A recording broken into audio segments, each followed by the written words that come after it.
my best friend, who I'll call Michael for privacy, who was coming back to town from college in the summer of 2018. I was also in college, but stayed in town for my studies. Being that we would only see each other a few days throughout the year, we would take a couple days off and rent an Airbnb or hotel, hang out, party, catch up on life, all that sort of stuff. We both lived with our parents still, so we couldn't do much at home. Anyway, we found a little cottage nestled in the woods, with a cozy fireplace and a great view. It seemed like the perfect spot for a weekend of relaxation and catching up. Plus, it was way cheaper than any of the other Airbnbs and hotels. It was located about 2 hours from where we were. On Friday morning, I drove over to Michael's place and picked him up, then started heading to the Airbnb. We talked and caught up, but if I'm being honest, it was kind of a boring drive. The roads were empty, and we only passed through one town on the way. When we arrived, though, the cabin looked really nice, from the outside at least. We got our bags from the car and opened the front door with the key code. The inside was good, looking just as it did in the pictures, but it wasn't very clean. There were dirty footprints across the floors, looking like someone had been wandering in the forest and didn't take their shoes off. The bedding seemed to have been washed though, which was the more important thing. We settled in and talked for a bit, then went out to wander the forest around the cabin. Both of us were big nature people, enjoying long walks and hikes. We stumbled across a path not far from the back of the cabin and followed it for a while before it ended. Not like a normal end to a path, though. There was no actual point to the path. It was just a straight line through the woods with a very sudden, abrupt ending. It was a bit weird, but really we both didn't think much of it. We followed it back to the cabin as the sun was starting to set. As we got closer, I noticed Michael was looking around a lot, like he was nervous, but he was never one to be scared. Everything okay? I asked. Yeah, I just thought I saw someone over there. It's probably nothing though.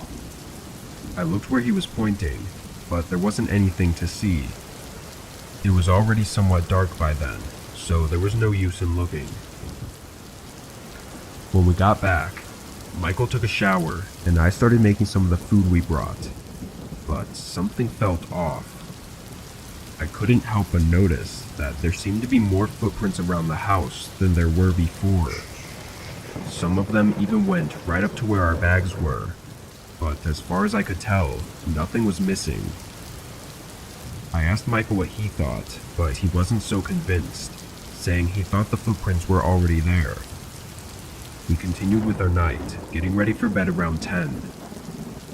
The way the cabin was set up, there was the living room and kitchen right when you walk in, and then one bedroom that had 2 beds and a bathroom in it. We both took a bed and fell asleep. A few hours into the night, I woke to Michael whispering my name. He was calling for me, telling me to wake up. I looked over and saw him sitting up in his bed. What's going on? He pointed at the door. Someone's inside. Then I heard the soft, intentional, quiet footsteps of someone walking across the cabin, right outside the bedroom door. My heart tightened up. We both sat there, listening to this person fumble around with something out there, and then he came right up to the door. There was a long moment of silence before they turned away and left the cabin. We got up and pushed some furniture against the doors, staying up the rest of the night and leaving first thing in the morning. Maybe we should have called the cops, but in our defense, we were out in the middle of nowhere and had nothing but footprints to back up our case. We got a refund on the next day, since we left early. Oddly, the owner never responded to our message about what happened. No apology or anything. They just refunded the money and said nothing.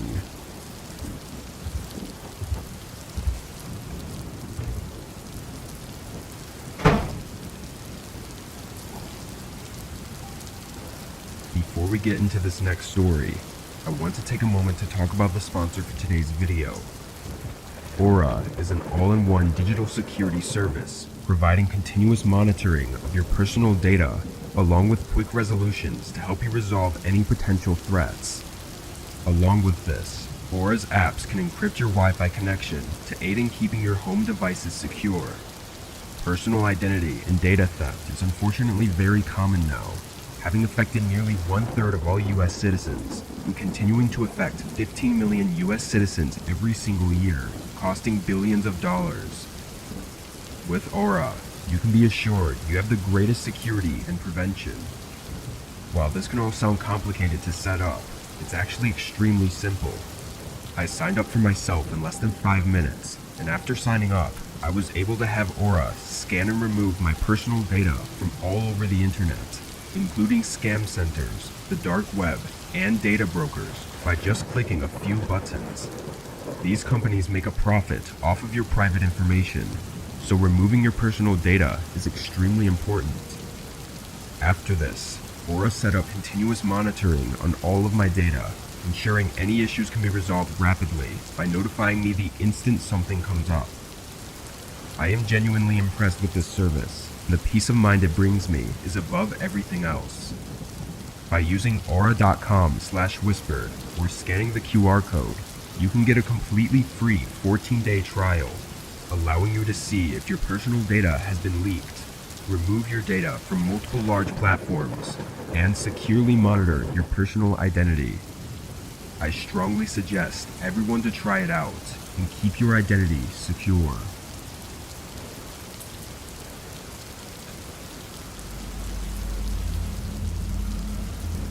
I was on a solo vacation to Oregon this year toward the end of winter. I had some extra vacation days at work, so I was just trying to use them up.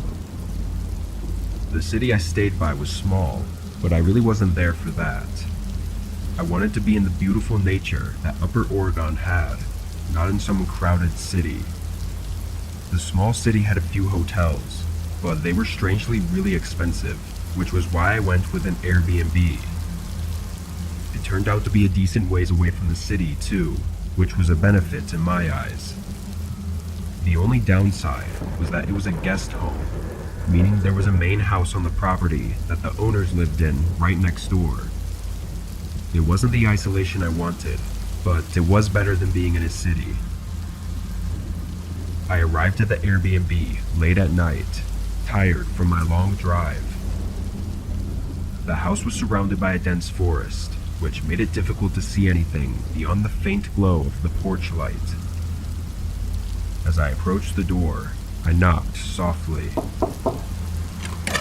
The host, a friendly woman in her 40s, greeted me at the door and led me to the guest house.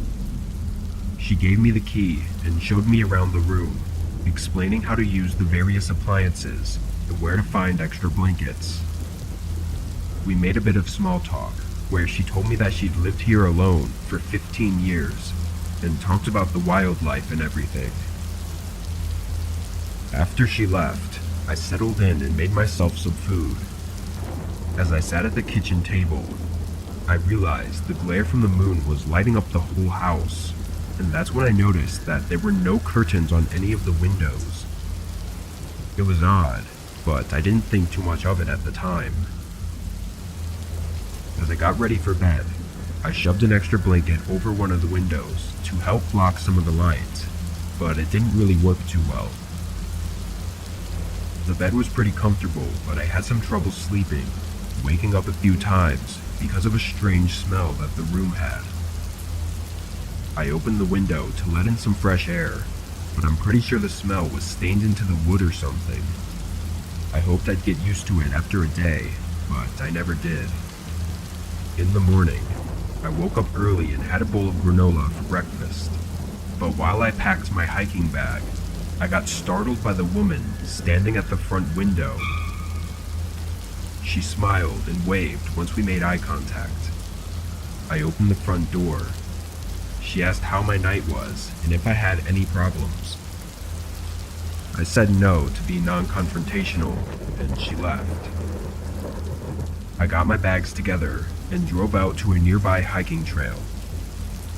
By the time I got back to the Airbnb, it was late, maybe 9 o'clock. I pulled up the gravel driveway and started walking to the door when I saw the woman quickly walk away from behind the guest house. I stopped and waited for a second, a little weirded out, then kept walking and went inside. Nothing was out of place, so I didn't bother worrying about it. I went to bed a half hour later, not even bothering to cover the window again. But after just a couple minutes, I heard the distinct sound of a car coming down the gravel driveway.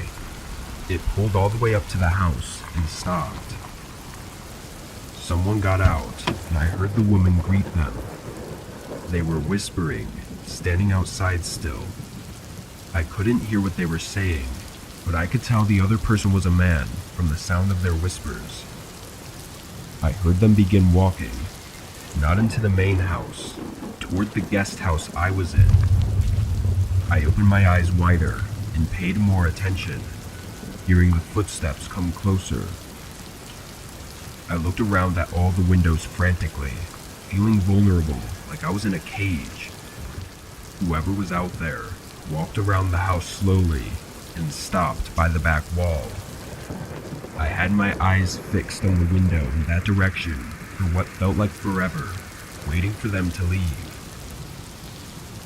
Then, I saw the faint glow of their eyes in the corner of the window, looking back at me. I jumped up and they ran. I quickly checked out the window, seeing someone get into a truck and driving away. I immediately packed everything up and got in my car, seeing the woman come outside and try to wave me down as I drove away. I didn't stop until I got home. I don't know what happened or was happening, but something was very wrong. After a few days of thinking about it, I ended up looking into it myself, searching up the house and the woman living there. I found her Facebook account showing that she was married and had been for 15 years. I didn't find much else, but she had told me that she lived alone for 15 years, so something strange was definitely going on. It's been 4 months since, but I still think about it a lot, wondering what the woman was hiding, why the place had such a strange smell, and what the man was trying to do.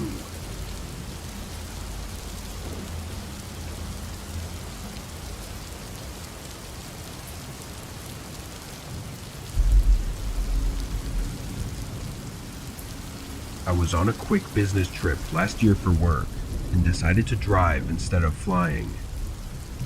I always hated airports and planes, so I would drive any chance I got. I rented 2 Airbnbs, one on the way there and one on the way back.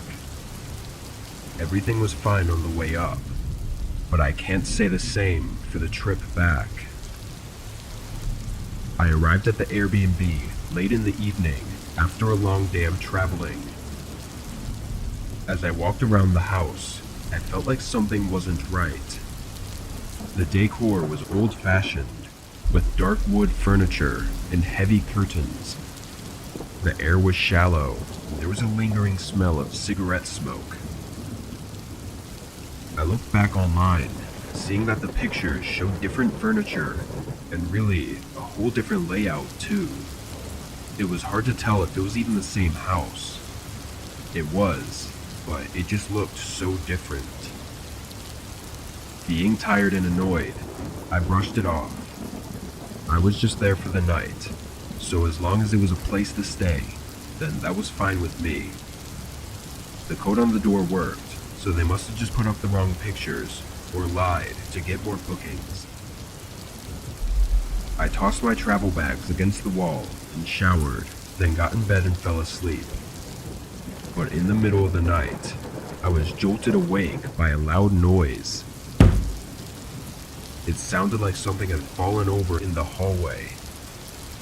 I sat up in bed, listening intently, but there was no other sound. I tried to go back to sleep, but my mind wouldn't let me without checking the house first. I got up and went into the hallway. It was empty. Nobody there, and nothing seeming to have fallen anywhere. I checked the other rooms just in case, but again, there was nothing.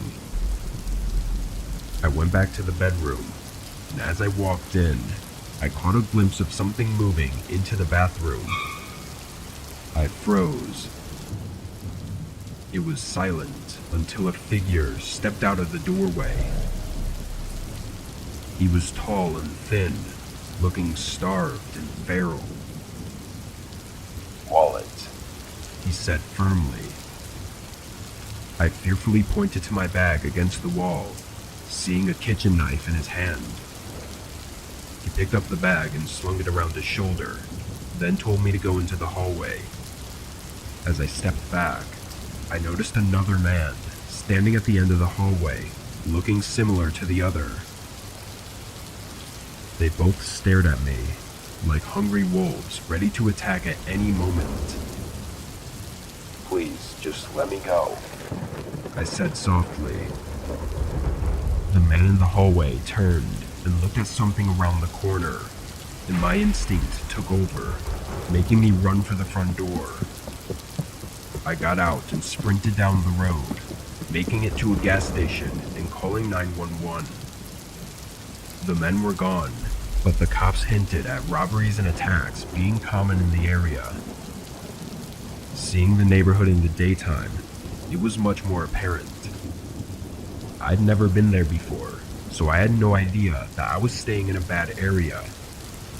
I never even thought an Airbnb would be in a bad area.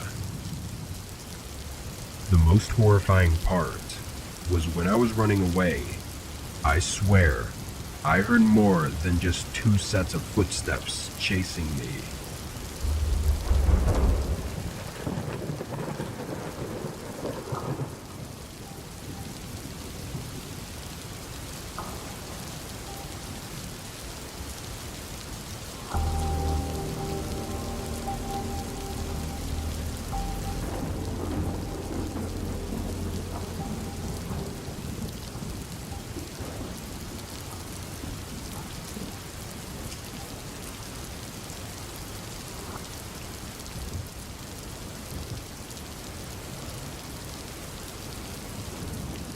I stayed at an Airbnb about 3 years ago. There was no occasion, it was more of just a weekend getaway to spend some time off from work. The Airbnb was a cabin 4 hours away from my hometown. The cabin looked like it was mostly isolated, only having 3 or 4 other cabins within a mile of it, and the woods were right in the backyard. This was just what I was looking for, and I was super excited. When I arrived early in the morning, I explored the property and messed around with some of the cool features. In the afternoon, I sat outside on the back patio in one of those swinging chairs, and as I was looking out into the distance, I saw a man walking in the woods. He looked like a regular guy from what I could see, and I figured he was probably staying in one of those other cabins. He walked deeper into the woods until I couldn't see him anymore, and I continued enjoying the nature. I want to say I stayed out there for almost an hour before going inside and making dinner, then sitting down to watch a movie at the end of the night. During this movie, the doorbell rang. I didn't even know the cabin had a doorbell, but regardless, I went up and answered the front door.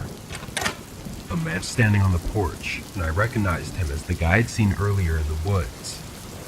How can I help you? The man smiled wide and said he'd been lost for a few hours and needed help getting back to his cabin. I paused for a second, knowing there was something strange about this guy, but I couldn't quite figure out what it was. Yeah, let me get my phone and you can search the address. I closed the door and went over to the couch, picking up my phone and going back. But when I opened the door, he was gone. He wasn't anywhere on my porch or in the front yard. I stood in the doorway for a second, then closed it and went back to the couch. I knew something was off about that guy, but this just didn't really make any sense. I stayed cautious for a while, but eventually I went to bed. I slept surprisingly well, and in the morning, I got up and went outside on the back porch to drink my coffee. But just 10 minutes later, I saw something I didn't expect to see. That man from yesterday was walking in the woods in the same place he was before, seemingly walking on the same path. One thing I knew for sure now was that he definitely wasn't lost. But then why did he come up to my cabin? I went back inside after seeing that and called one of my friends to tell them about this weird situation. It made me feel better to talk it over and have someone else be confused with me. But as we talked, I heard something that almost gave me a heart attack. The doorbell. I quickly whispered to my friend what was happening, and I left the phone call going while I answered the door. Do you need something? I asked. The man smiled and repeated the same thing he said yesterday about being lost and needing help. I looked at him with an annoyed and confused face. Then he spoke again. Can you get your phone and search for the address? My whole body went cold when he said that. I slammed the door shut and updated my friend, who told me I needed to get out of there right away. I agreed, hurrying to pack all of my bags. I checked the peephole to make sure the guy had left before I went out to my car. After shoving my bags in the back seat, I got in and started backing out. As I did, the man appeared in the front window, standing inside the house, and watched me drive away. When I got home, I contacted the Airbnb owner and let them know about this crazy guy who broke into his rental. His response was very short, and he didn't even seem worried about it at all. He just apologized for me disliking my stay. I don't know what he was trying to do, but it had my head spinning the whole time. Even now, I still don't know what his plan was, but seeing him standing in the window inside the house just 30 seconds after I left was the most horrifying and creepy thing I'd ever seen.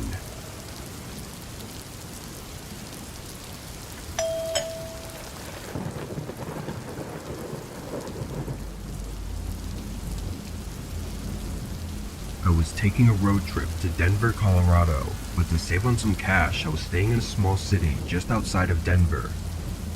I'll admit that I didn't do a ton of research on the city I was staying in and really just chose it because it was only 15 minutes out. I booked an Airbnb for a one-bedroom house that looked small but was just enough size for me. I drove for 12 hours straight. It was a lot more exhausting than I thought it would be, and I got nervous for a while about whether I could even make it without falling asleep on the road.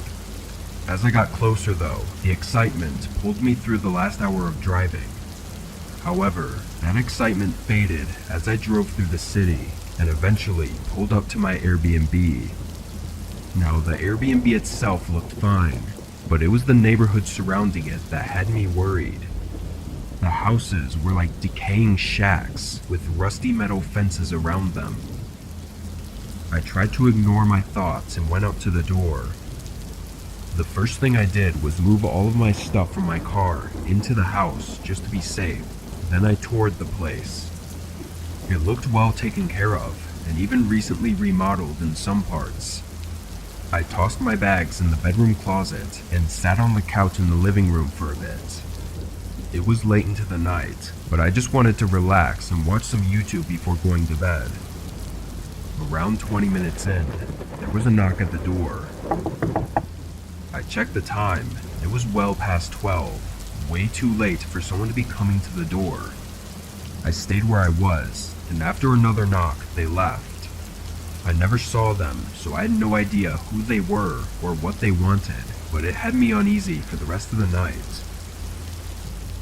I went to bed around 1 a.m., but I can't say it was easy to fall asleep. I was so tired, but something about the place made me feel like I had to stay awake.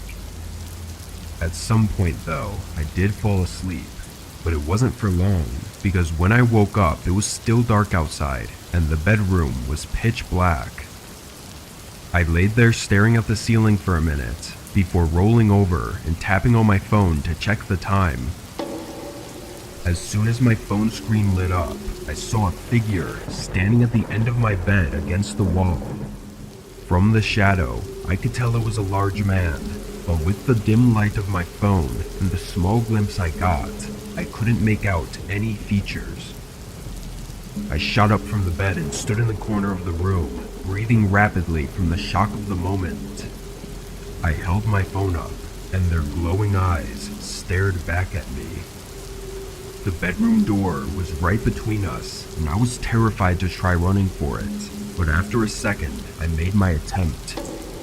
The whole thing was so chaotic in my head, but I don't think the man even tried to stop me. He just stared me down as I sprinted out of the house. When I got to a place where I felt safe, I dialed 911. By the time the police got there, nobody was inside, and all of my bags were gone. I told the police what I knew, but their investigation didn't find much. The big mystery is how the man entered the home.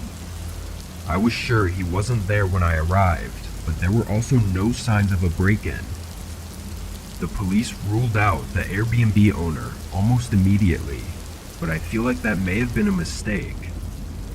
Whatever the case, I was lucky to have gotten out. I fear that the only reason the man was in my room like that was to take me out quietly before robbing the place clean.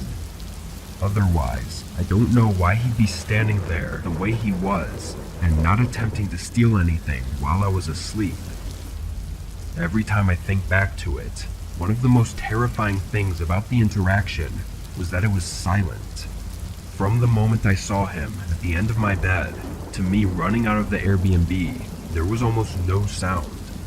Just absolute silence in a pitch black room as this man stared at me, probably moments away from taking my life.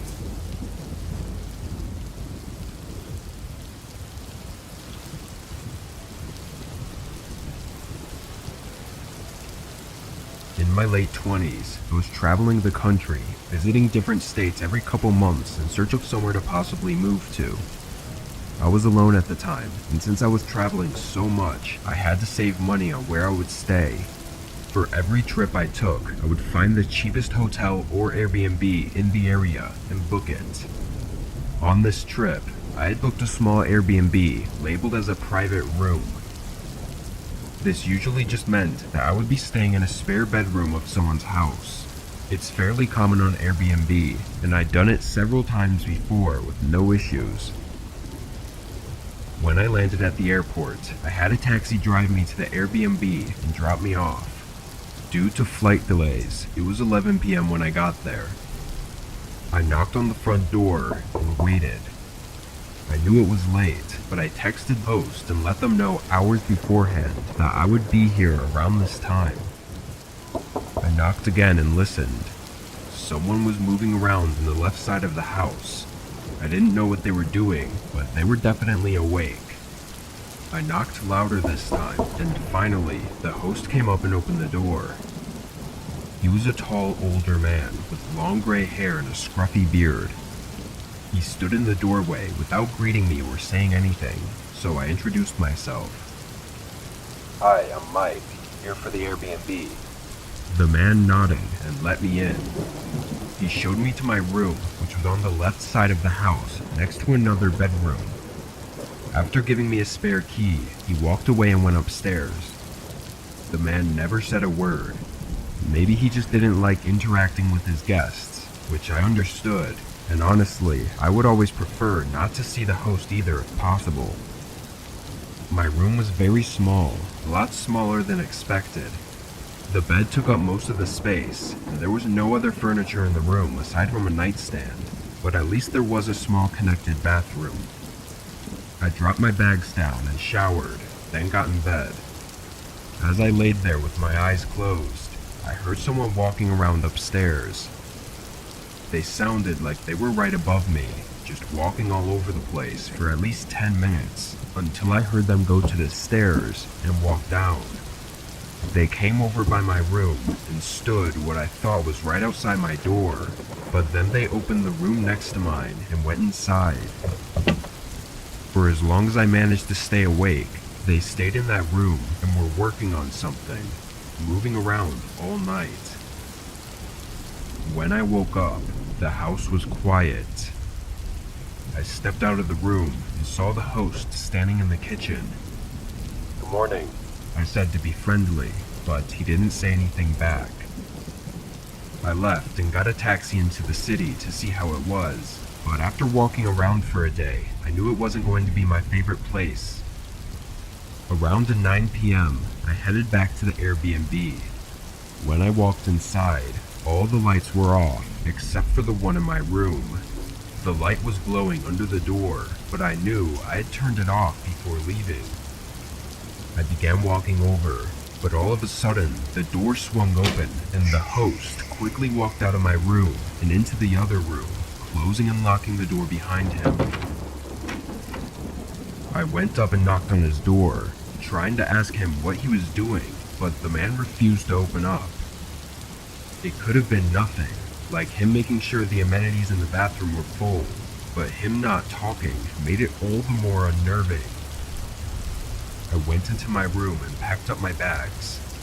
I wasn't sure what I was going to do yet, as far as leaving now, or just leaving in the morning like I was supposed to. My gut was telling me that there was something wrong here, but my head was telling me that I was just overthinking everything. Then I heard the door to the other room open. I looked over at my door as the man walked out into the hallway, and that's when I noticed what the man had done in my room. The doorknob had been replaced, and the lock wasn't on my side anymore. It was on the outside. I jumped up and pulled open the door. The man stood right there in front of me, facing my door with his arm outstretched, like he was in the act of either opening my door or locking me inside. He quickly turned and went upstairs, and I was breathless and in total disbelief. I grabbed my bags and ran out of there, running to the corner of the block and getting a taxi to the airport. Once there, I called the police to report the incident, but unfortunately, they couldn't do anything with the information I gave them. The man didn't even let them inside, so it just became my word against his. I spent the night sitting on a bench at the airport and flew home the next day. I still use Airbnb even after that, but I can't say I'll ever feel safe staying in a private room again. If I was even a second late to opening that door, I might have never been able to leave.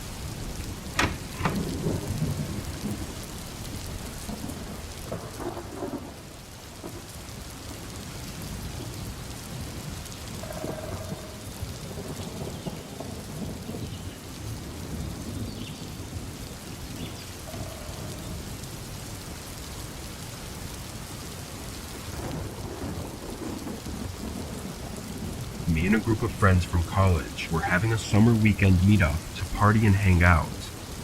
I was organizing the stay at an Airbnb. It was a cabin far out in the forest around our old campus, meaning we'd have no issues with partying loud and could do whatever we wanted. I rented it out for the weekend, as well as the 2 days prior, wanting to spend some time there alone and make it a whole vacation week for myself. When I got there, I was stunned by the view. The cabin was in the middle of a plain of grass with a huge forest in the background. I went in and walked around, and it was amazing. It was actually really big, and being so far out was such a freeing feeling. Once I set up my stuff in one of the bedrooms, I put on some hiking clothes and went out for a walk around the forest. There were a few trails that were around the tree line. They were all faint and definitely not the regular public trails and forest preserves in places like that. I chose a random one and started walking down. The forest got increasingly more dense as I walked down, having less grass between the trees, until I found a small opening. There were a few small tents or huts set up on this open patch of grass. They looked dirty and weathered. I approached them and looked around the site, finding tons of stuff. I didn't know exactly what this place was. It had to be a campsite of some kind, but it was abandoned with everything left behind, which I couldn't see why that would be the case. After a couple minutes of exploring, I started walking back before I got myself too creeped out. It was on my mind for the whole walk back, but my thoughts were interrupted when I reached the tree line by the cabin. In the field, a person was standing and looking at the cabin. I didn't want to approach them or even make myself known, so I stood by a tree and just watched as they looked at the Airbnb and walked around it like they were being cautious of being noticed. After a minute, they left and started walking toward the forest where I was. I hid behind the trees, and as they got closer to the tree line, I began to hear their footsteps coming within a few feet of me before they passed by and walked down the trail I was just on. Thankfully, they hadn't noticed me. I ran back to the cabin and locked everything I could, every window, door, literally anything, and spent that day just looking out the windows and trying to figure out who that was and why he was creeping on the cabin. When the sun went down, it was about 4 or 5 hours since I'd seen them, and I was more confident that it was just some hiker or something that stumbled by. Their behavior was strange, but I didn't see much else to tell me that they were trying to do something harmful. I went to bed sometime between 11 and 12, but I kept falling in and out of sleep. There was some weird feeling bothering me, causing me to wake up every 30 minutes with unease. In the middle of the night, after having woken up probably 3 or 4 times already, I was startled awake by the sudden sound of something shattering from across the cabin. I got up and grabbed the nearest weaponable object and ran to the other end of the home. I immediately saw a beam of moonlight shining through a shattered window, and on the floor below it was a heavy rock. I looked around the whole room, then went up to the window and looked out. Far in the field, near the tree line, I saw a figure running away, fading into the darkness around the trees just seconds later. I took my car and drove into town, getting the police involved. They did their investigation and had me speak to the owner of the Airbnb as well, but it turned up nothing. I was able to get a different place for us to stay for the weekend, and we still enjoyed ourselves. Who that man was is still undetermined, and why he was stalking the cabin and threw a rock through the window remains just as unknown.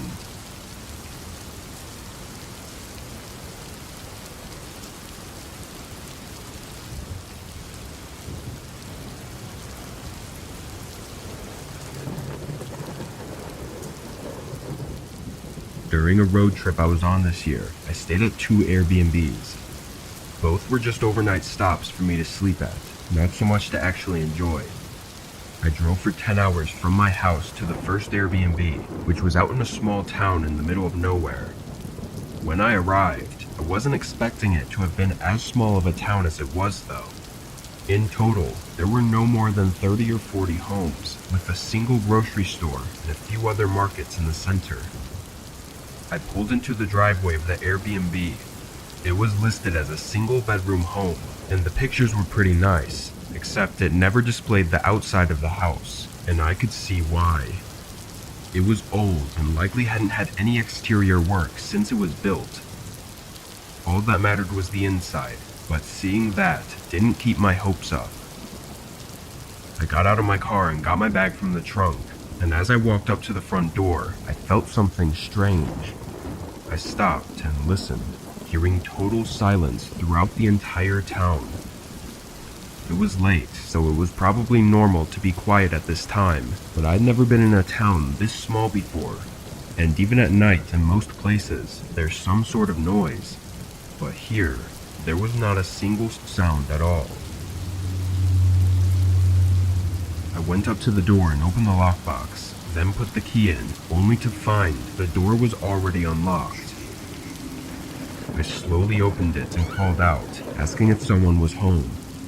I didn't hear anyone, and the inside seemed to be empty with all the lights off, so I went in and made sure to lock the door behind me.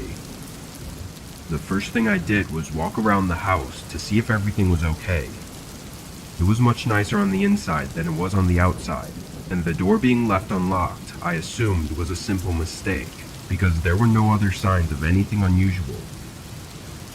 I went to bed just 15 minutes after arriving, needing to get up to drive in less than 8 hours. I fell asleep quickly, but woke up a few hours into the night. I was tired and only half awake, unsure why I'd even woken up. I turned and checked my phone for the time, and that's when I heard something from outside the room. It was a dull thump, like something hitting the wall. I jumped out of bed and looked at the door with wide open eyes. The sound was gone now, but I slowly opened the door and checked.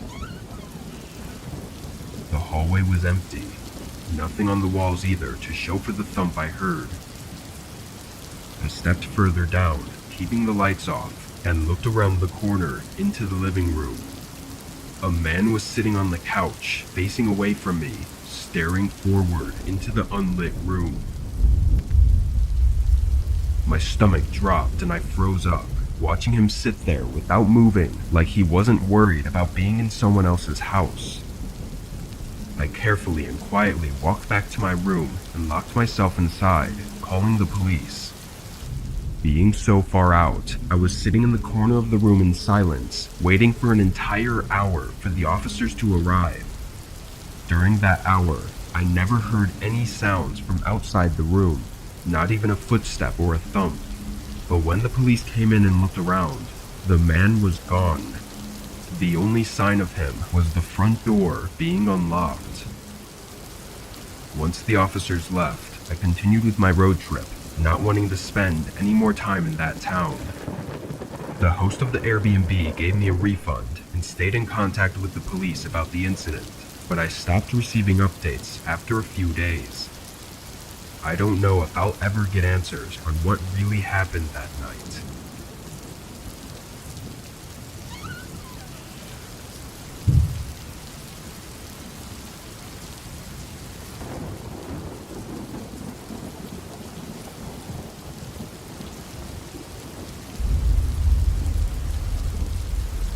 Three summers ago, I rented an Airbnb near my family in Arizona.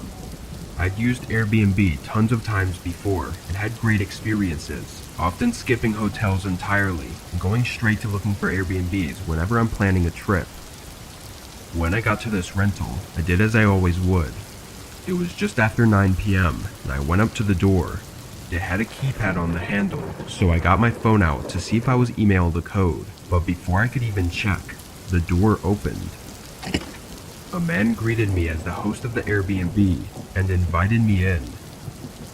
I'd never once met the host of an Airbnb because they always just had a key or code to get into the house, and I never said when I'd be arriving here, so he had to have either been waiting for me or was just at the rental for some reason. Even more surprising, he started giving me a tour of the house. I didn't say much, being confused and unsure what to make of it, but the man talked almost non-stop. Once we walked the house, he asked if I had everything I needed, and finally left. I situated my belongings in the room, then called my parents to let them know I had made it into town, and went to bed.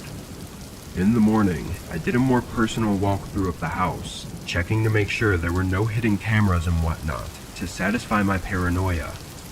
As I did, I realized one of the doors that the host said was a closet had a lock on it and couldn't be opened. I assumed it was for cleaning supplies or extra things the host had in storage and didn't think much of it. I met up with my family for most of the day, eating out and walking through the parks. I got back to the Airbnb just after sunset. I headed in through the front door and started getting ready to shower, but after not even 5 minutes, the power went out. I searched through the dark for my phone and turned on the flashlight. I didn't have anything running that would cause a shortage, so I had no idea why this would happen. I walked through the rooms looking for the breaker box, but could not find it anywhere. After 15 minutes of no power and no luck with finding the switches, I texted the host. He replied quickly, telling me to hold on for a minute, and just a moment later, there was a knock at the door. Through the peephole, I saw the host was standing on the porch. I opened the door, and he quickly walked inside, having a flashlight in his hand already. He said he was just a few streets down when I texted him, but he was here so quick and even had a flashlight prepared, so I was already put off. I had a bad feeling in my gut about this as I followed him until he stopped by the locked closet. He took out a key and opened it, asking me to hold the flashlight for him as he went in. When I shined it into the closet, there was a staircase leading into a basement. It caught me off guard and instantly made me uncomfortable. He got halfway down before turning and asking me to come down with the light so he could see. Maybe it was the way he said that, or just a sudden click in my head that made me think about everything and how unnecessary it was that I had to be the one holding the flashlight and go down there with him. It made me think he was using this as some sort of trick to get me to follow him into the basement that he previously never mentioned. Without saying anything, I backed away and ran out of the house, calling the police as I hid next to a neighboring house. The host didn't follow me and even stayed when the police got there. When questioned, he said it was all a misunderstanding, but when the police searched the house, they found the electrical box was on the outside of the house behind a bush, and the power switch was manually turned off. As for the basement, it was nothing but an empty room. Regardless, nothing was enough to prove anything, and it unfortunately reached a stalemate. I'm willing to bet my life that he was the one to cut the power, but what he intended to do when he got me into the basement is something I don't even want to imagine.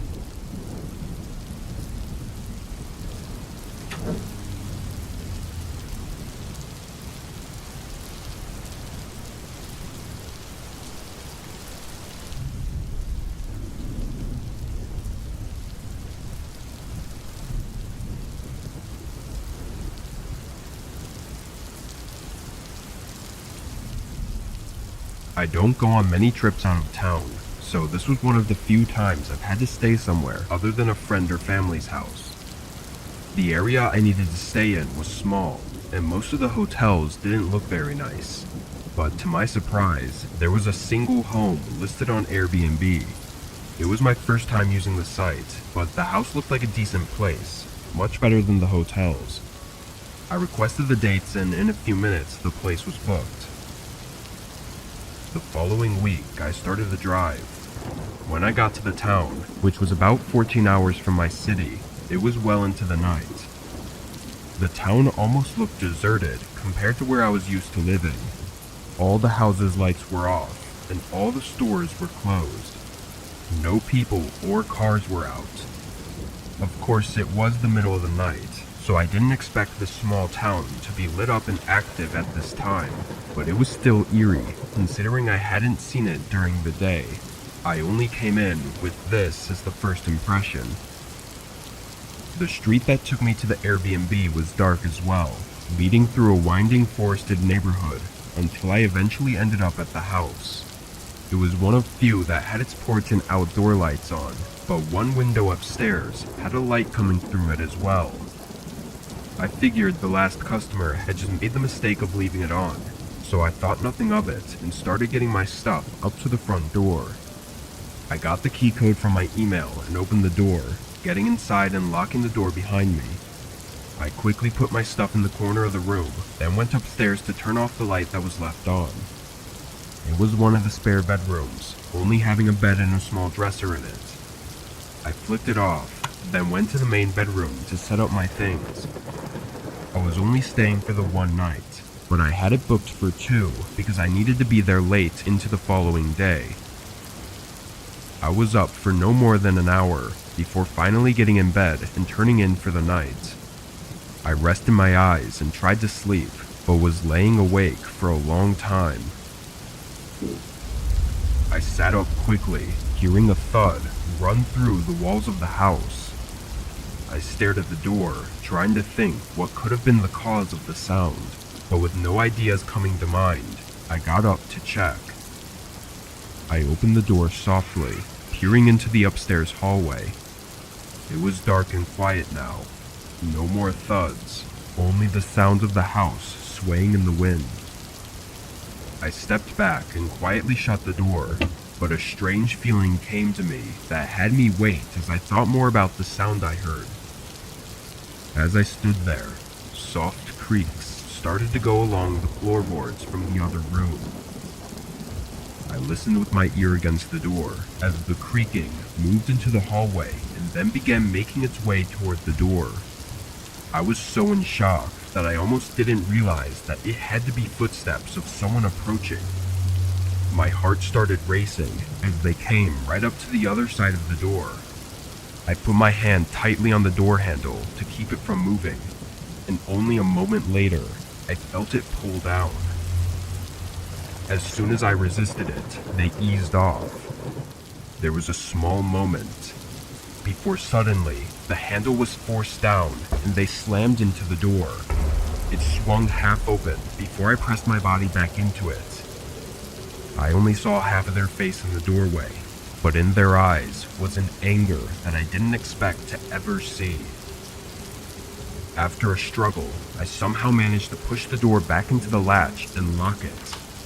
The man on the other side tried to get it back open, but after yelling a few unpleasant words towards me, he ran downstairs and out of the house.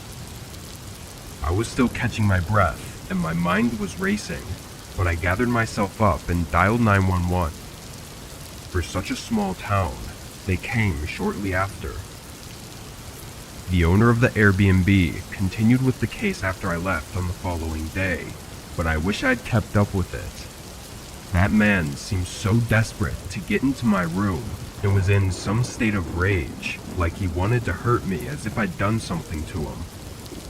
Everything about it is disturbing, and I don't think I'll ever get it out of my head, but Airbnbs probably won't be something I take part in again for a long time.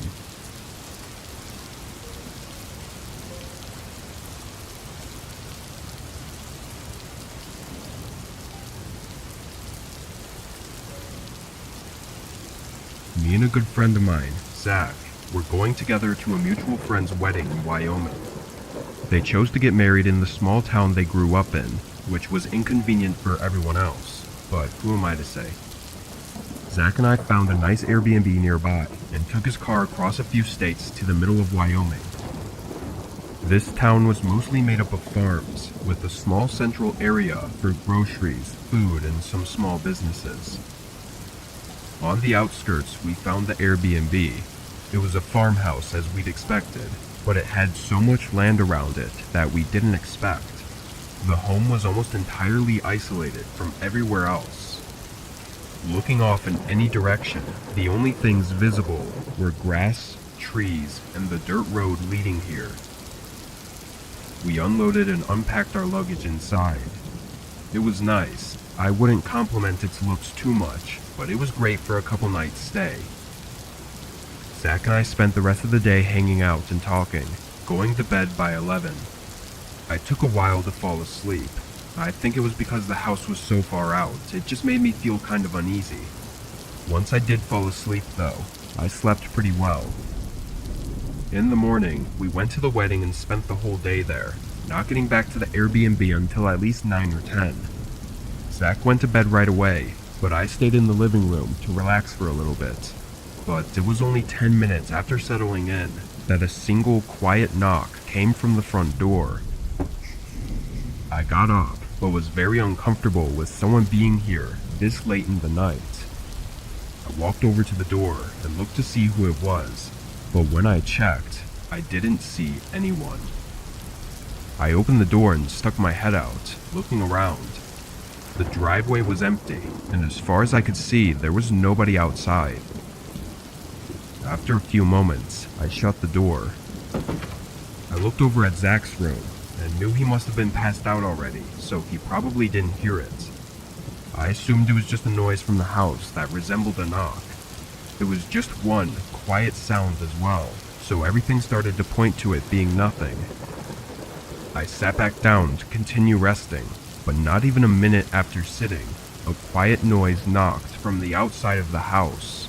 This time, though, it was from the other side of the house. I quickly got up and rushed over to the back, turning on the outdoor light and looking out the window. But again, there was nothing. This only furthered the idea that it was just the house making these noises, but it still didn't take away from the unsettling nature of it. I stayed by the window for a while, I don't know, maybe 5 minutes, looking out into the backyard that led to the forest, which was now pitch black. I was hoping that by seeing nothing out there, I'd be less on edge, but it actually only unsettled me further. There was just something about being out here in someone else's farmhouse that gave me an uncomfortable feeling. I stayed up for a while longer, waiting to be sure nothing else was going on, before I decided to try my hand at getting some sleep. I went to my room, which was across the hall from Zach's, and laid in bed. Hearing nothing else, I slowly drifted asleep. When I woke, my eyes shot open to someone knocking on my bedroom door. Hello? Zach? I called out. To my relief, I heard Zach's voice from the hall, asking me to come out for a second. I got up and met him in the hallway. From just one look at him, I knew something was wrong. He looked terrified and worried. What's going on? I asked. He explained that he woke up to something moving around outside his window, and when he moved the curtains, he saw the back of a man walking around the house. As we were discussing the situation, clicking sounds began coming from the front door. Both of us ran over to the living room. A man was on the porch, standing with his body against the door. He was clearly fidgeting with something, which immediately made me sure that he was trying to pick the lock. I turned and looked at Zach in fear, and I think he knew exactly what was going on without me having to say anything. He ran to his room and called the police, while I stayed and made sure that this guy outside didn't get in. The only thing I could really do was hold the lock and hope he couldn't disable it somehow. I could hear the man getting frustrated, and then all of a sudden, he ran off to the side of the house. Both of us were too scared to check the windows, and opted instead for locking ourselves in one of the rooms and waiting for the cops to come. If I'm being honest, the rest of what happened was very uneventful. Cops pulled in a long while later, gathering very little evidence and never getting any leads on what happened that night. I don't know who that guy was, or why he was trying to break into the Airbnb, but if those noises I heard earlier in the night were from him, then he had been stalking the house for several hours and knew that he was breaking into an occupied home, which only makes the whole encounter even more terrifying.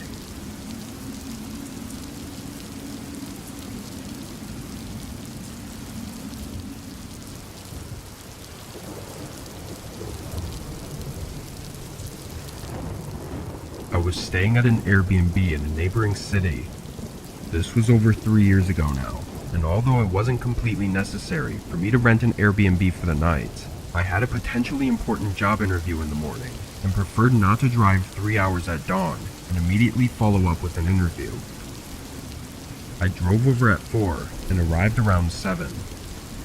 The house was in a nice neighborhood, and it looked like any normal city street with family-sized homes. I parked in the driveway and went inside, almost having my heart stop when a woman came around the corner and introduced herself. I was not expecting to see anyone in the house, so I had to collect myself before even responding. She said she was staying here for a few days in the other half of the house, and just thought to introduce herself to keep things from being awkward. I had no idea this was a shared rental, but I returned the favor and introduced myself as well, then went to my room. I took my phone out of my pocket and went to the Airbnb app to see if I'd made the mistake, or if this was some kind of shady ripoff.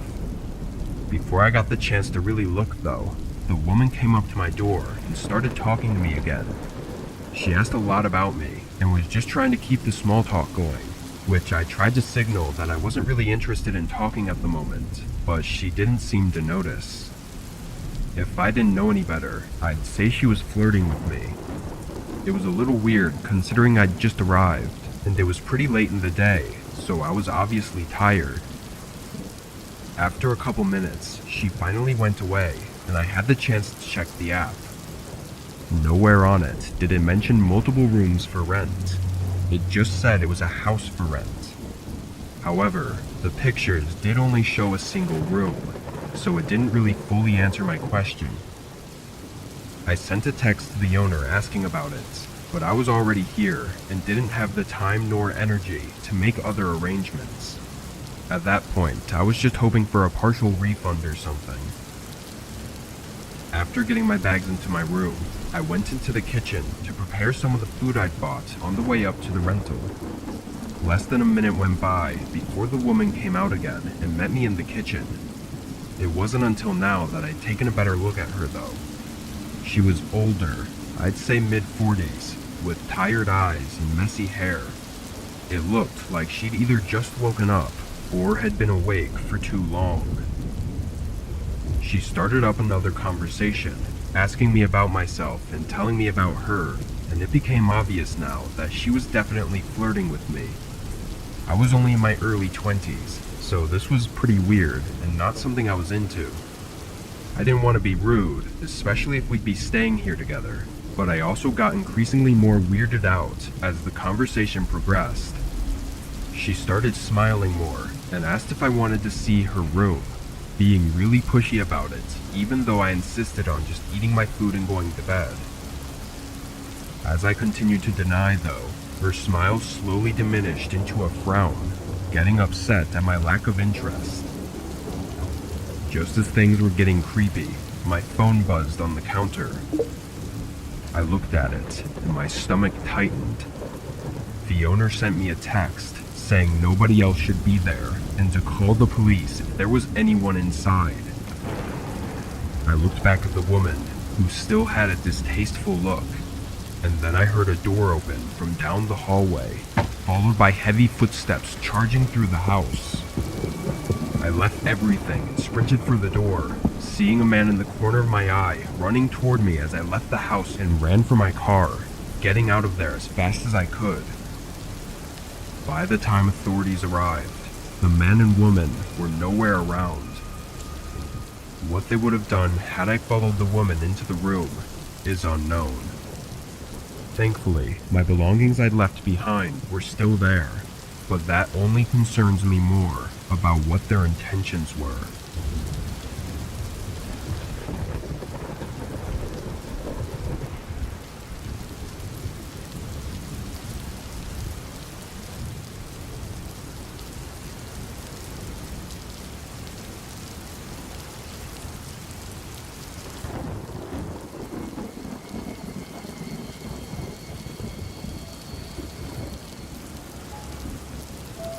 It was the end of April, and I was moving out of my home in Chicago all the way to Nevada.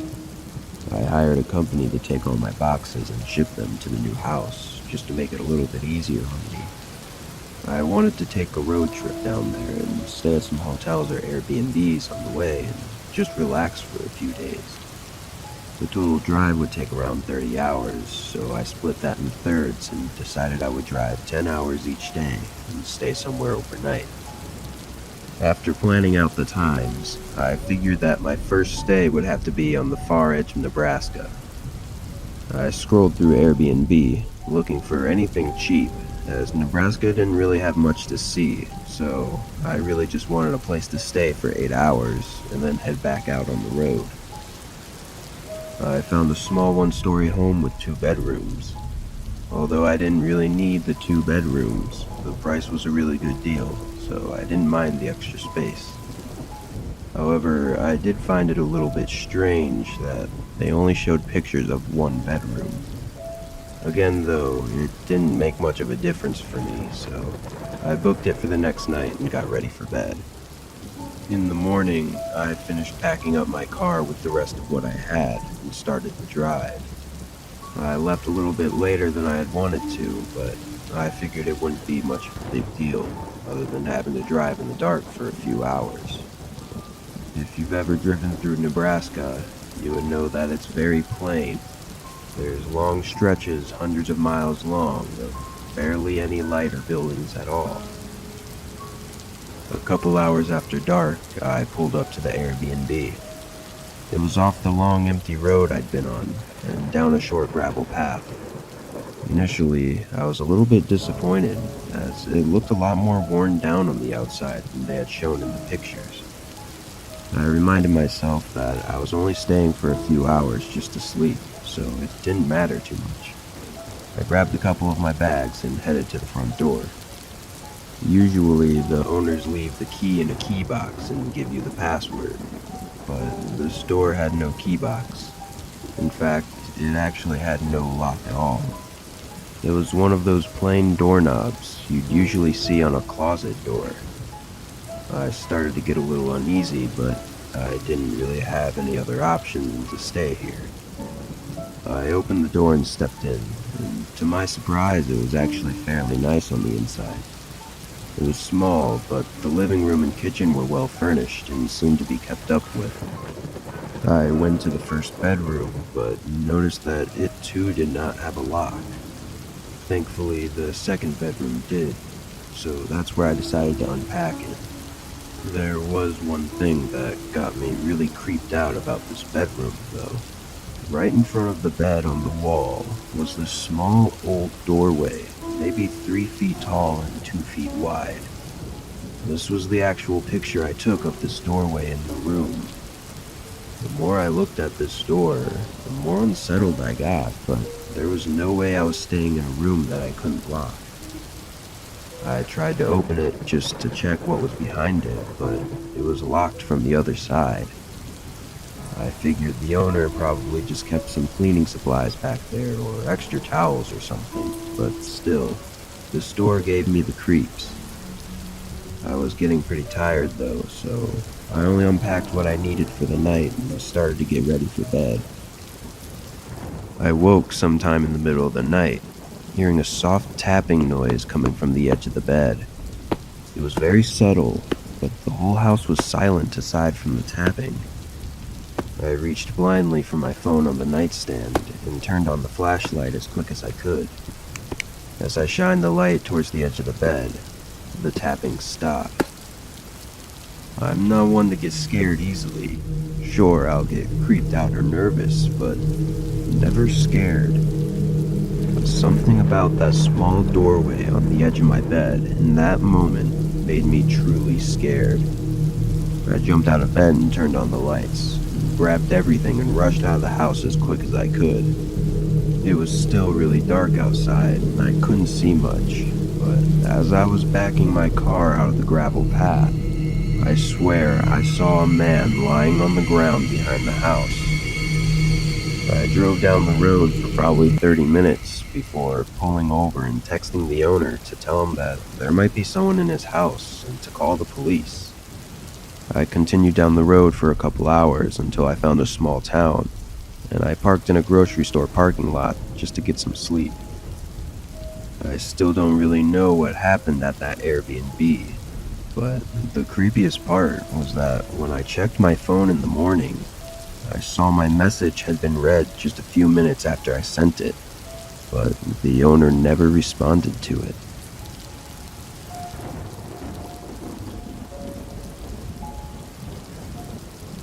My boyfriend and I were visiting my parents back in Michigan for a few days, and we didn't want to stay with them for, let's just say, obvious reasons.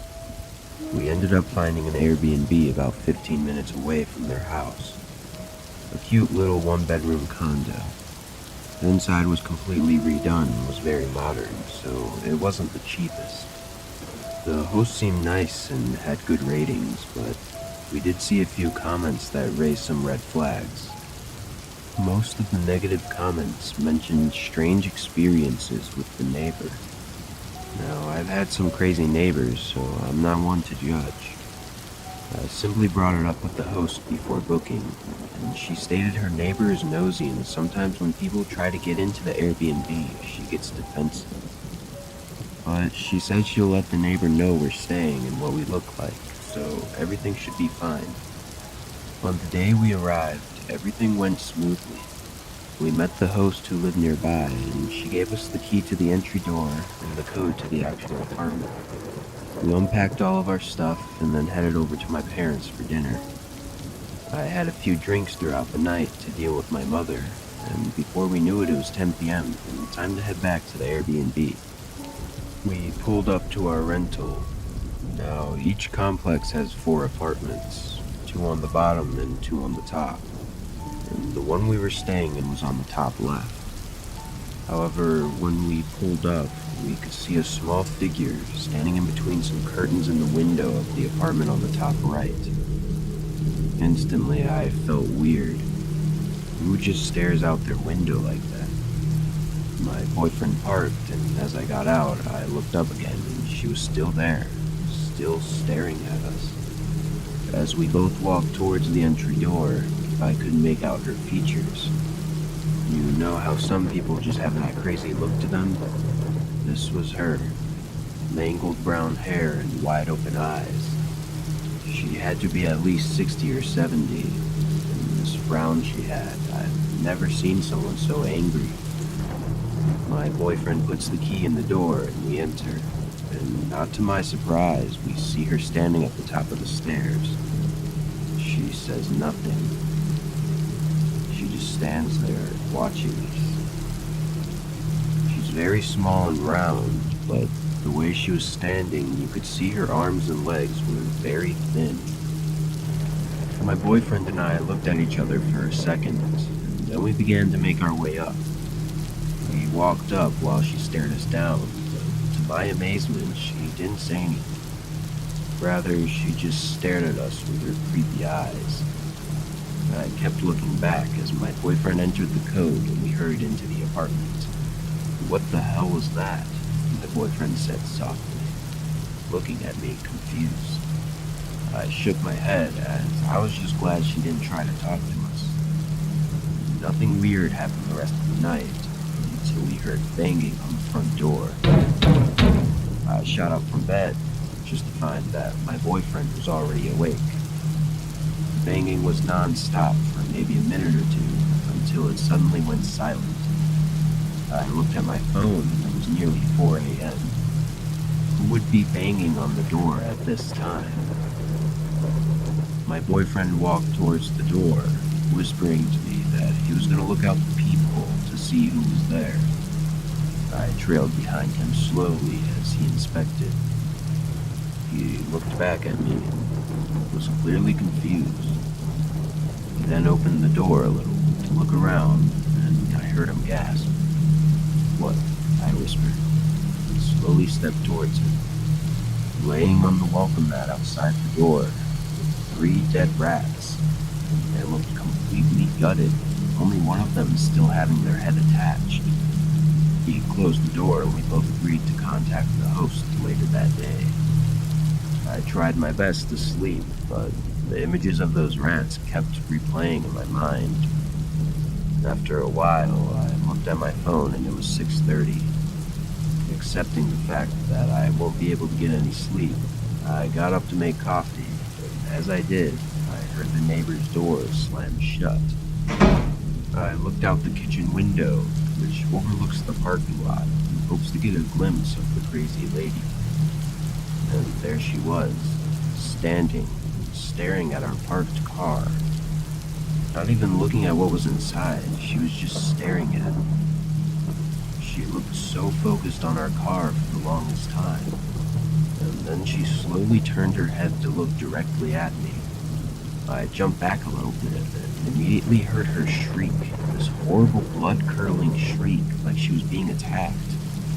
My boyfriend ran out of the bedroom, obviously alarmed, and we both looked out the window again. The neighbor was standing there, holding her head, screaming at the driver's side window. She grabbed the top of the car and started banging her head, screaming things like, "They never leave. When will they leave? And why do they keep coming?" I started recording for insurance purposes, and my boyfriend called the police and then the host. By the time the police had shown up, she was laying on the ground next to her car, which had very little damage considering what we just witnessed. The host profusely apologized and said that this had never happened before and refunded our entire trip. We got to see the lady taken away in handcuffs, though it took her a while to comply. We never found out what was wrong with her, but my theory is something just snapped, and we just happened to be the ones that were there when it happened. But I do know that you should take every review into consideration when booking an Airbnb. Every single one.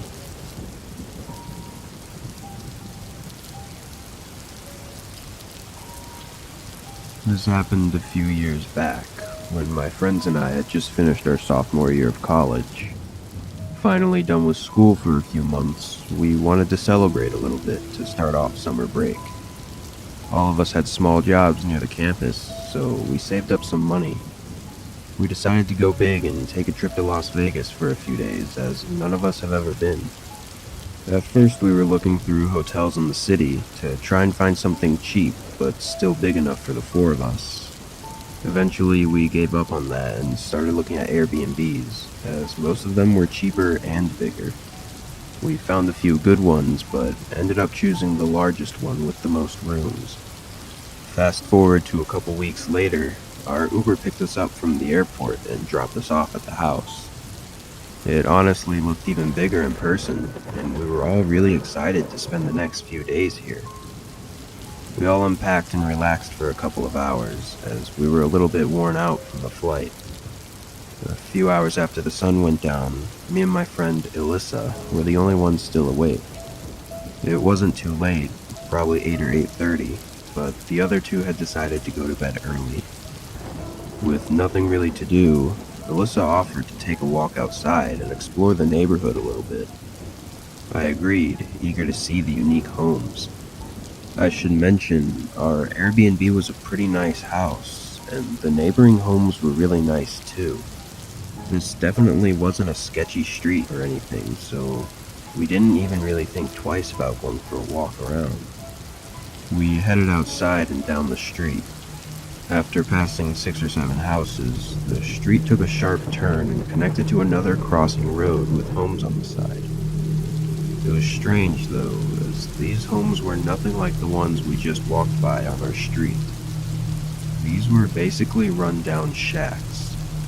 I don't mean to be rude or anything, it was just really strange to see such a sudden change in homes after only turning the corner. We continued on a little bit, noticing the broken windows, missing mailboxes, and even worn-out vacant signs on a lot of the doors. One of the houses even had a sofa chair right in the middle of their front yard with rips and stains on it. We agreed to take the next turn towards our Airbnb and head back. But a couple minutes later, we saw a small SUV coming towards us from down the road with its headlights off. As it got closer, it began to slow down and eventually stopped right next to us. An older woman, probably 50 to 60 years old, rolled down the window and with a big smile said, "You two are such a cute couple." She was making really weird, jerky motions with her head in her arms and was just acting really strange.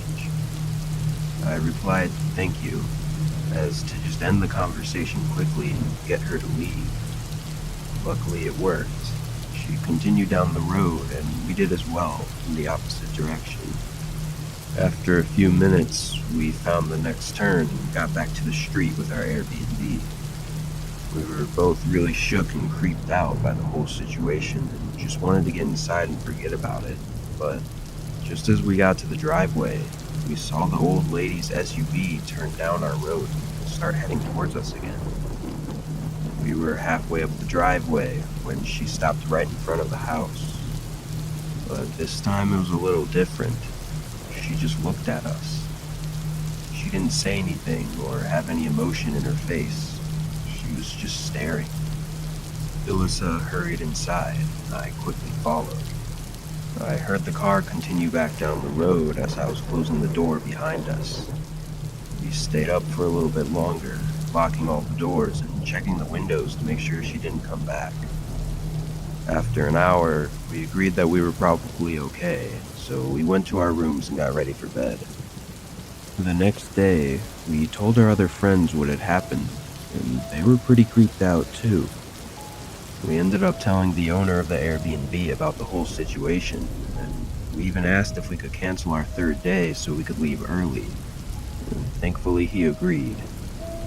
For the rest of that day, we decided to get away from the house and hang out in the city to try and enjoy at least one of our days in Vegas.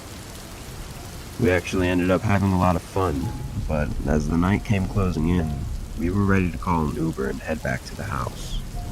During the ride back, I received a text from the owner that said, "Is this the lady from last night?" with a picture attached. I opened it and saw a screenshot from the Ring doorbell footage of the lady standing outside the house. I replied to the owner and immediately showed all of my friends. We didn't know what to do, so we asked the driver to drop us off at a hotel parking lot, just a couple blocks from our house, while the owner called the police. After about 45 minutes, the owner called me and said the house was clear and we could go back.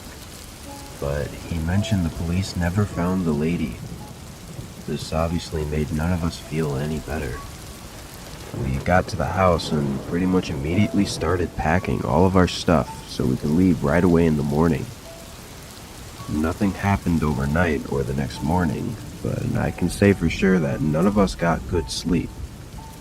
We got out of there as soon as we could and headed for the airport. This was definitely one of the strangest things to ever happen to me, and I still think about it a lot. The only advice I can give is to always check the area around your Airbnb before you book it. I have no idea what she wanted or why she was stalking us, but it really freaks me out to think about what would have happened if the owner didn't have a doorbell camera, or if we had stayed that third day.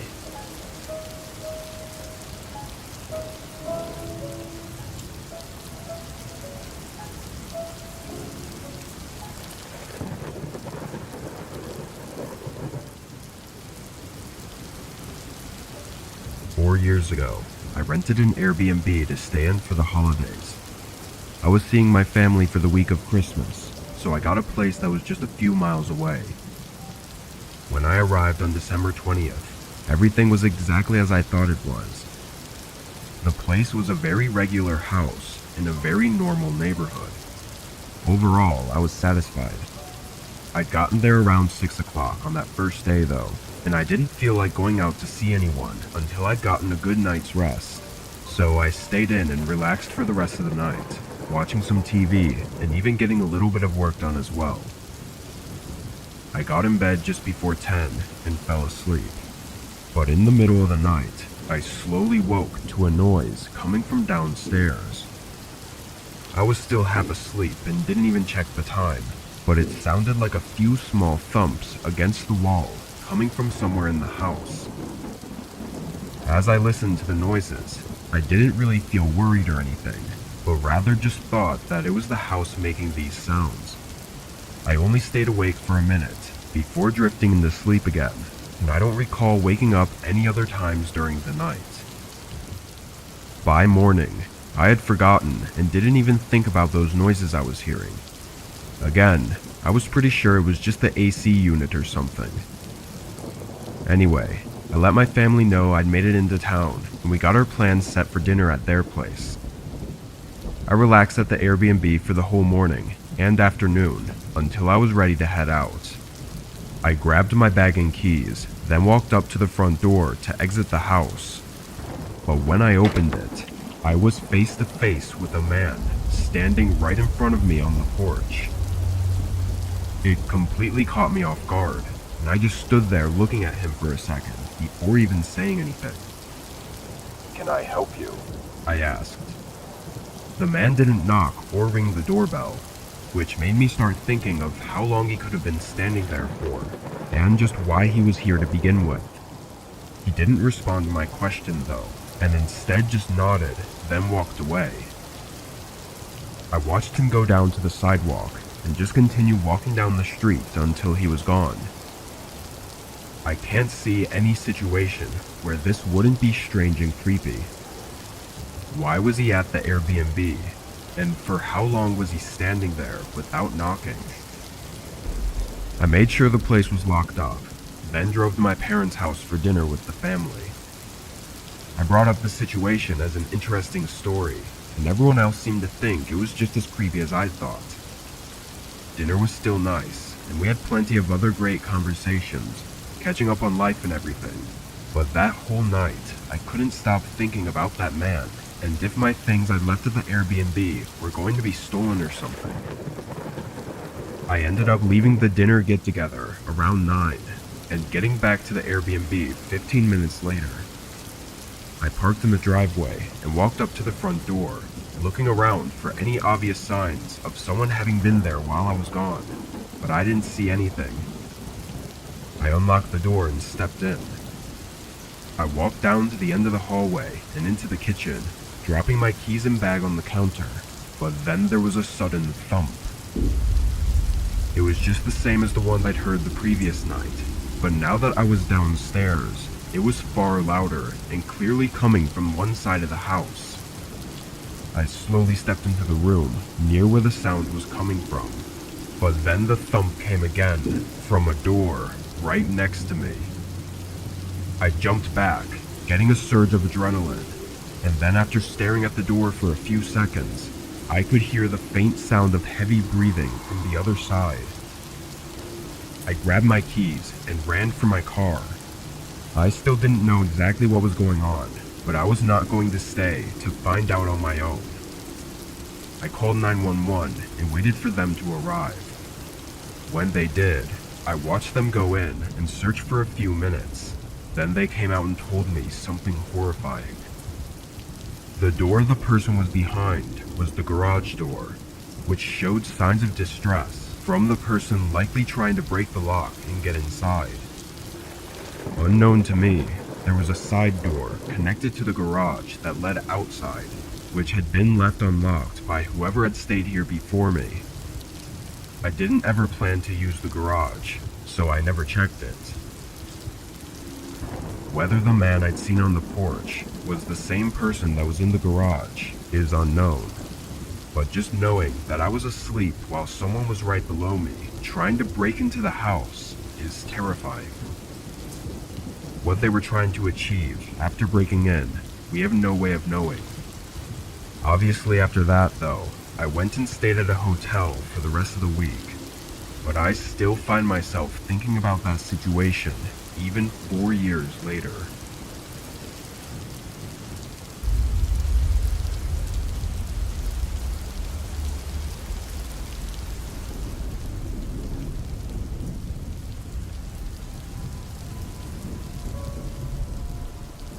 A few weeks ago, I went on a trip where I'd rented out an Airbnb townhouse. I was staying in a small town that was near some trails I wanted to hike. I'd never been there before, or really had any idea of the place I was staying. I just knew it was a relatively small town that was in a convenient area for me. The drive took 9 hours total, so by the time I got to the Airbnb, it was getting late. It was on a street that had multiple other townhouses on it, but once I found it, I parked on the road and got my things up to the door.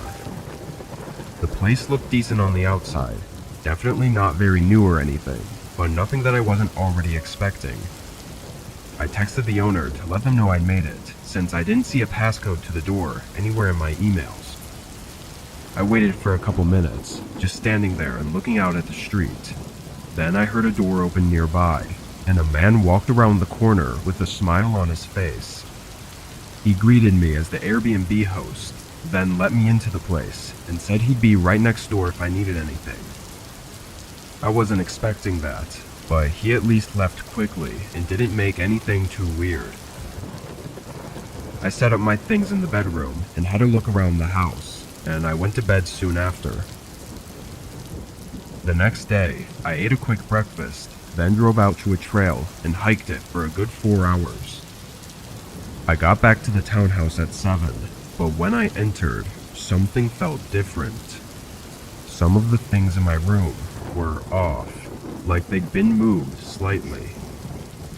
Nothing that I know of was missing, but I don't know, I just had a feeling it had been tampered with. Aside from my unevidenced suspicions though, there really weren't any other things to actually prove someone had been inside while I was gone. After looking around for 30 minutes, I was more sure that this was me just being nervous about staying in an unfamiliar area. I forgot about it and heated up a frozen meal, then ate dinner on the couch while watching YouTube on my phone. At 11 p.m., I went to bed. This was a single-story townhouse, so the bedroom was at the end of the main hallway, opposite of the front door. I was always used to sleeping upstairs, so it was a little hard to get comfortable as I laid in bed and tried to sleep. I kept falling asleep for a few minutes, then waking up and repeating this process. But then, maybe an hour into the night, I was laying there awake, waiting to go back to sleep, when I heard something from outside the room. A door softly creaking open from across the house. It sounded intentional, like they were trying to open it as quietly as possible. I sat up in my bed and looked at the door as I listened, but I didn't hear anything else. After a minute, I got up and went to the bedroom door, cracking it open just enough to see through. Down the hallway, I could see the dim glow of the porch light lighting up the area where the front door was, indicating that the front door was partially open. I carefully and quietly closed my door and locked it, then moved to the back of the room and quietly called the police. In the middle of the phone call, I heard a creak right outside the bedroom door, and when I looked at the bottom, I could see the outlined shadow of someone standing there. I immediately stopped talking, waiting for them to walk away before continuing to report to the operator. Thankfully, nothing else seemed to happen as I waited for the officer to get there. They were gone by then, but everything showed that someone had been inside, including shoe prints all over the place, so there was no doubt even to the cops. But while I for some reason had my mind set on it being the Airbnb host, they didn't find anything to support that, other than the front door being open without any struggle. There's also not much to say on whether they had been inside the house while I was gone during the day. With nothing missing though, and them coming back only once I was there, I think their intentions had to do with me. It still haunts my thoughts, wondering what could have happened, and if they are out there, still trying.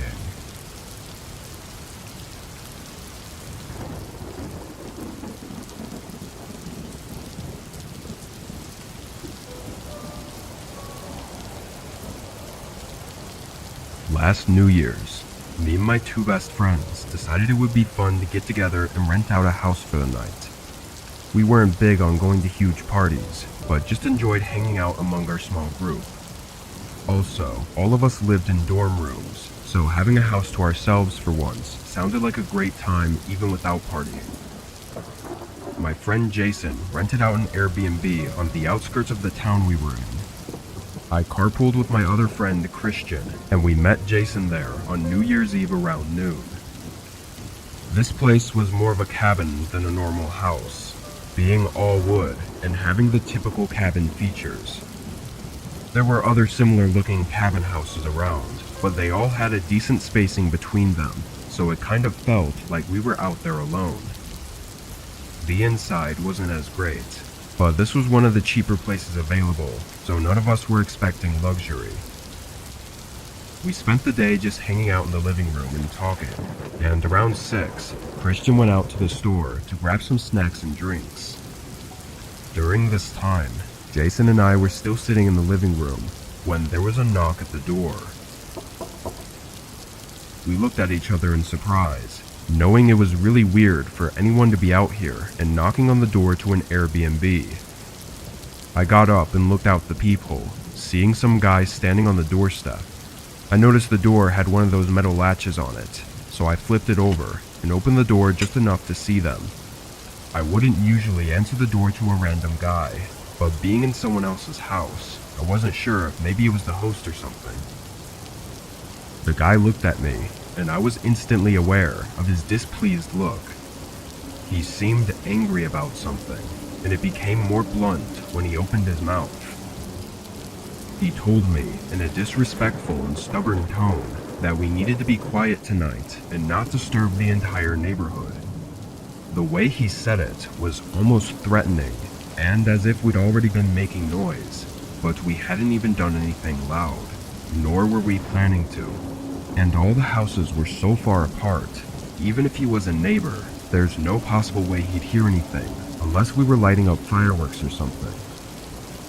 I really wasn't in the mood to argue, so I just said sure, and closed the door in his face. But not even a second later, he banged on the door again. I ignored him that time, making a face at Jason like this guy was crazy. We heard him leave after a moment, and when Christian got back, we told him about the encounter, and he almost didn't even believe us. The next 3 hours went by quick, as we watched a movie and played some games on Jason's Switch. Then, come almost midnight, we heard something outside. It sounded like someone dropping something on the ground, and a few seconds later, the piercing sound of glass shattering came from right outside the door. All of us stood up and ran to look out the window, seeing that same guy from earlier standing by Christian's car, which now had glass covering it from his shattered windshield. The guy was holding a metal baseball bat and looked like he was in some psychotic state, pacing around and just going crazy. Christian was pissed, going to the door and storming outside to confront him. Both Jason and I went to stop him, but before we even got to the doorway, a gunshot echoed through the cabin. I stopped in place, knowing what had likely happened, but it almost felt like a miracle when I saw Christian sprint back inside and lock the door behind him. A few more shots went off, hitting the side of the cabin, and followed by the man swinging the bat against the front door. Then, just as suddenly as it all started, the man just ran away. After an investigation, it was found that he wasn't even one of the neighbors of the Airbnb. Nobody seems to know who he was, or where he lived, or even why he went absolutely insane. It was just an incredibly dangerous, unpredictable encounter that almost took our lives.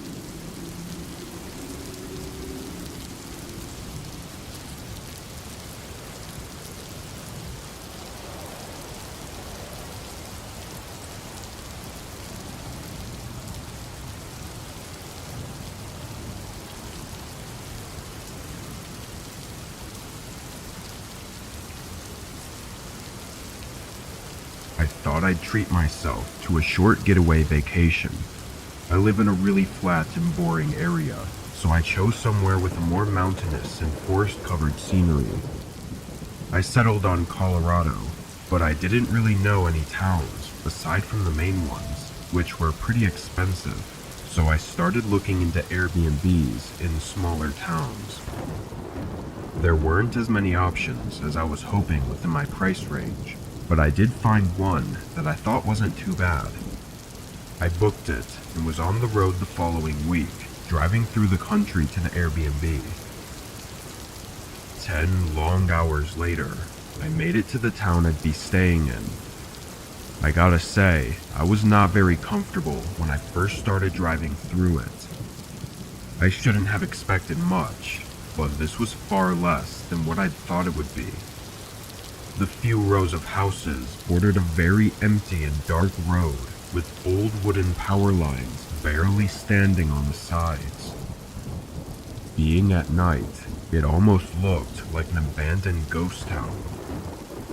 I knew during the day it would probably look less so, but this was my first and only impression to go off of. Thankfully, I was able to find the Airbnb without trouble, pulling into the gravel path that led to a cul-de-sac with my Airbnb, along with 4 other small homes. I parked and got out, lugging my bags up to the front door and getting inside. This was a very small 500 square foot home, but I have to admit, the setup was nice.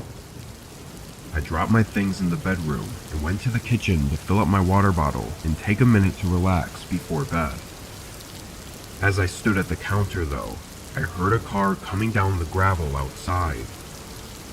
I walked over to the window, seeing a pair of headlights appear and slowly come into the cul-de-sac, parking in front of the house next to the Airbnb. The car turned off and the headlights went out, but oddly, as I stood and watched, nobody ever exited the car. After a minute, I just left and went back to the kitchen, as it was really none of my business, and I didn't want them to notice me watching. I sat down on one of the bar stools and pulled my phone out, responding to some messages and letting my family know that I made it here safe. I was there no longer than 15 minutes, before calling in the night and going to the bedroom.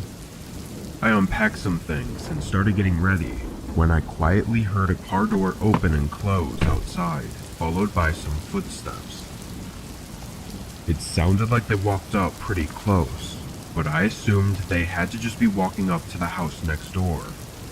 The footsteps stopped somewhat abruptly though, but after finishing getting ready, I got in bed. From what I remember, I fell asleep after half an hour and didn't hear anything else during that time. When my eyes opened, I had no idea what time it was, but I felt very unsettled. Everything was quiet, aside from the light creaking of the house. I sat up, staring through the dark room and trying to understand whatever was making me feel this way. My eyes could barely see anything until they fell on the uncovered window, and behind it, a pair of eyes were looking back at me. My heart jumped and my body froze, and after a moment, I saw the figure move away from the window, but I could only slightly hear their footsteps, and it didn't sound like they were leaving. I quickly got out of the bed and hurried to get dressed, but there was a sudden sound from outside the bedroom door. I stopped and listened as heavy footsteps left from right behind the door and ran down the hallway. At this point, I didn't know what to do, so I just stood there and listened. I heard the footsteps go from inside the house to the gravel path and down to the road. Then a car started and drove off. After some time passed, I carefully opened the door and walked down the hallway, seeing the front door wide open and hearing only the quietness of the night. I never heard the footsteps of the man by my window leaving, but from the looks of it, they were definitely gone. I did what I could, reporting it to a local police station 20 minutes away, but there was never any follow-up. Who they were, what they wanted, and why they broke in, I didn't stay to find out.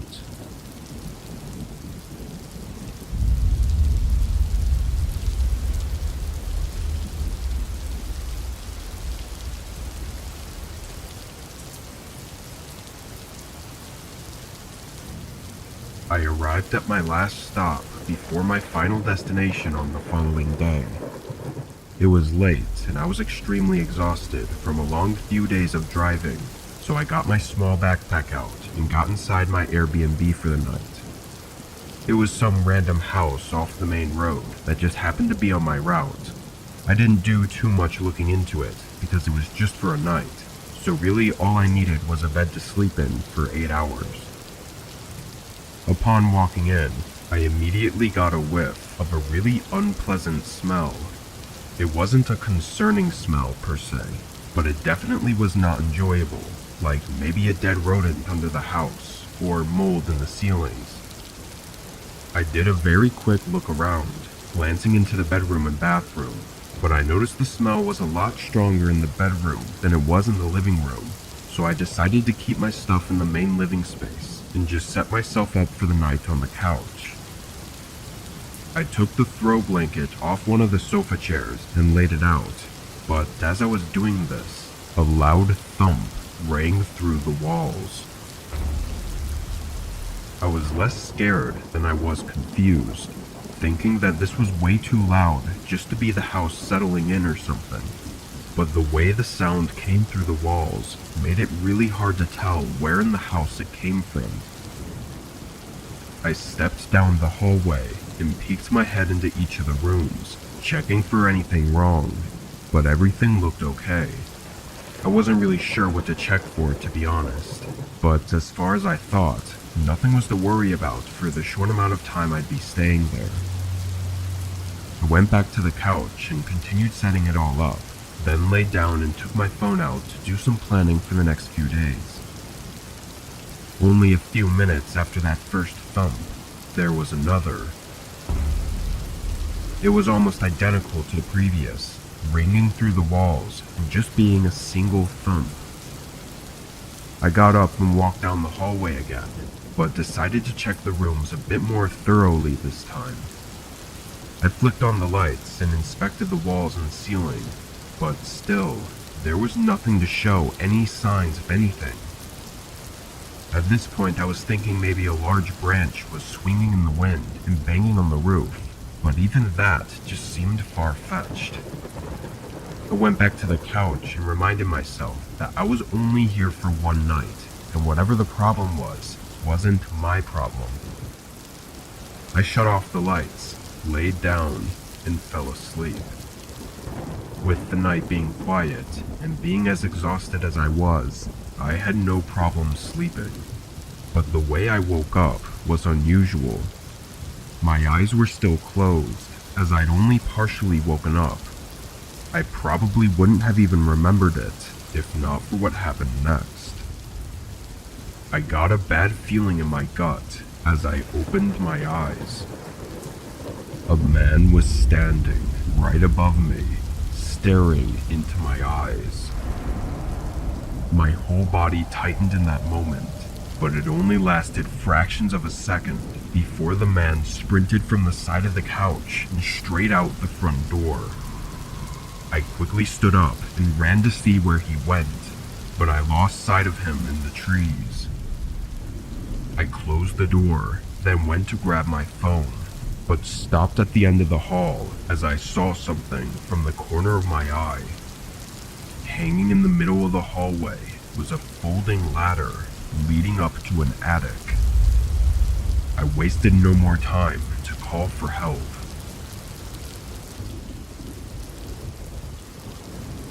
As you could guess, the man had been up in the attic that night, but there wasn't much up there to show he'd been around for more than a day or two. It's likely he was just using the Airbnb as a place to live, but his actions made things really disturbing. If I hadn't woken up, I don't know what would have happened.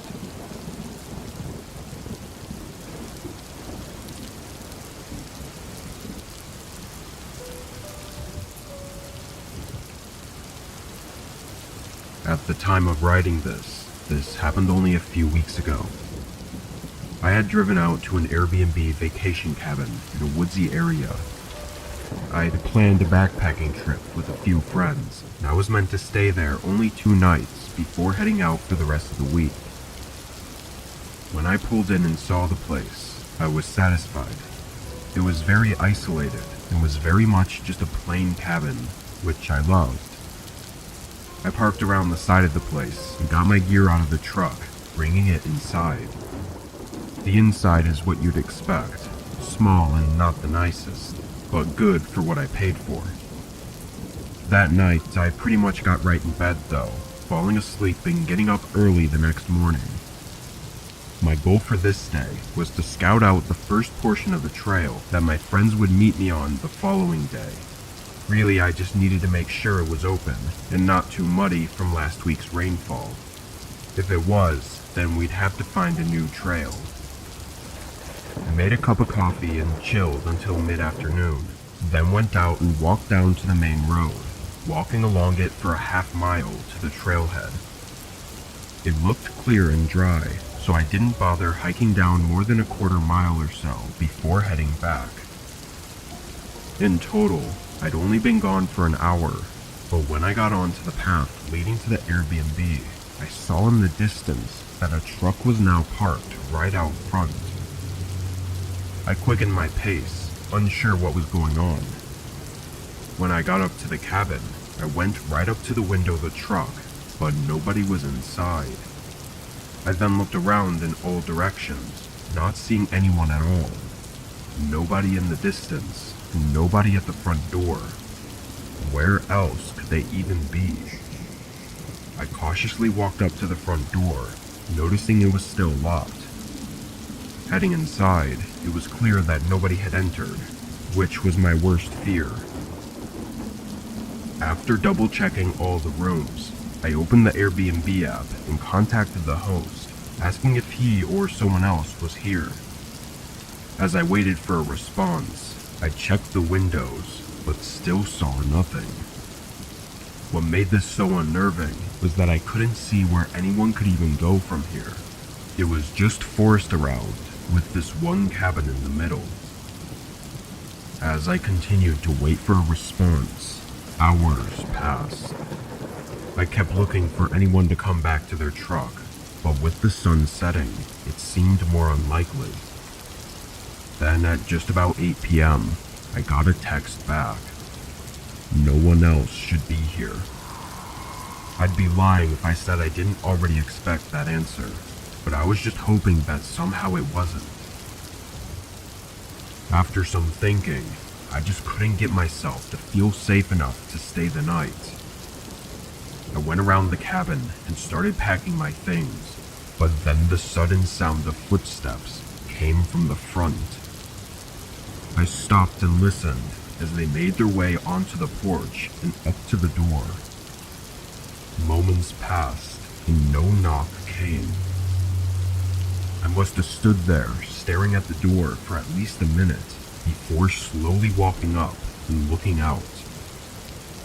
A tall man was on the doorstep, but he was facing away from the door, looking out by the truck. An eerie feeling came over me, looking at this man not moving at all and just staring out into the distance.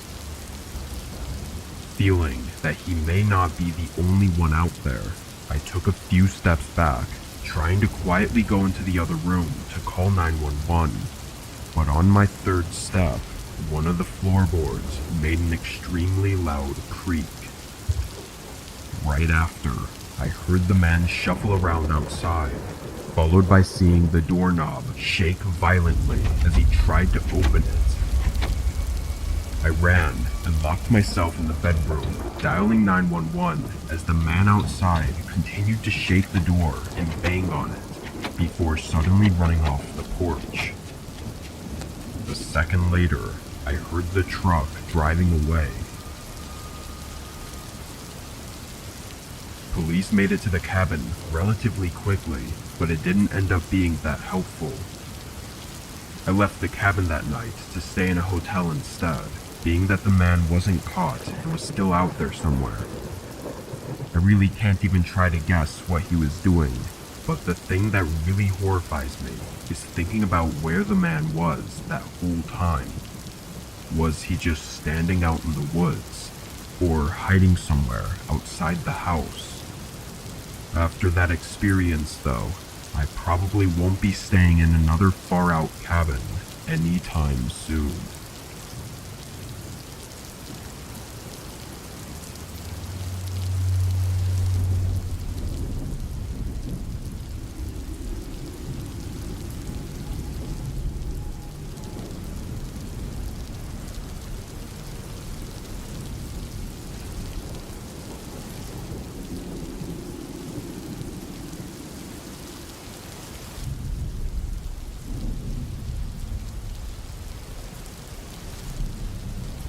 This happened in July of last year.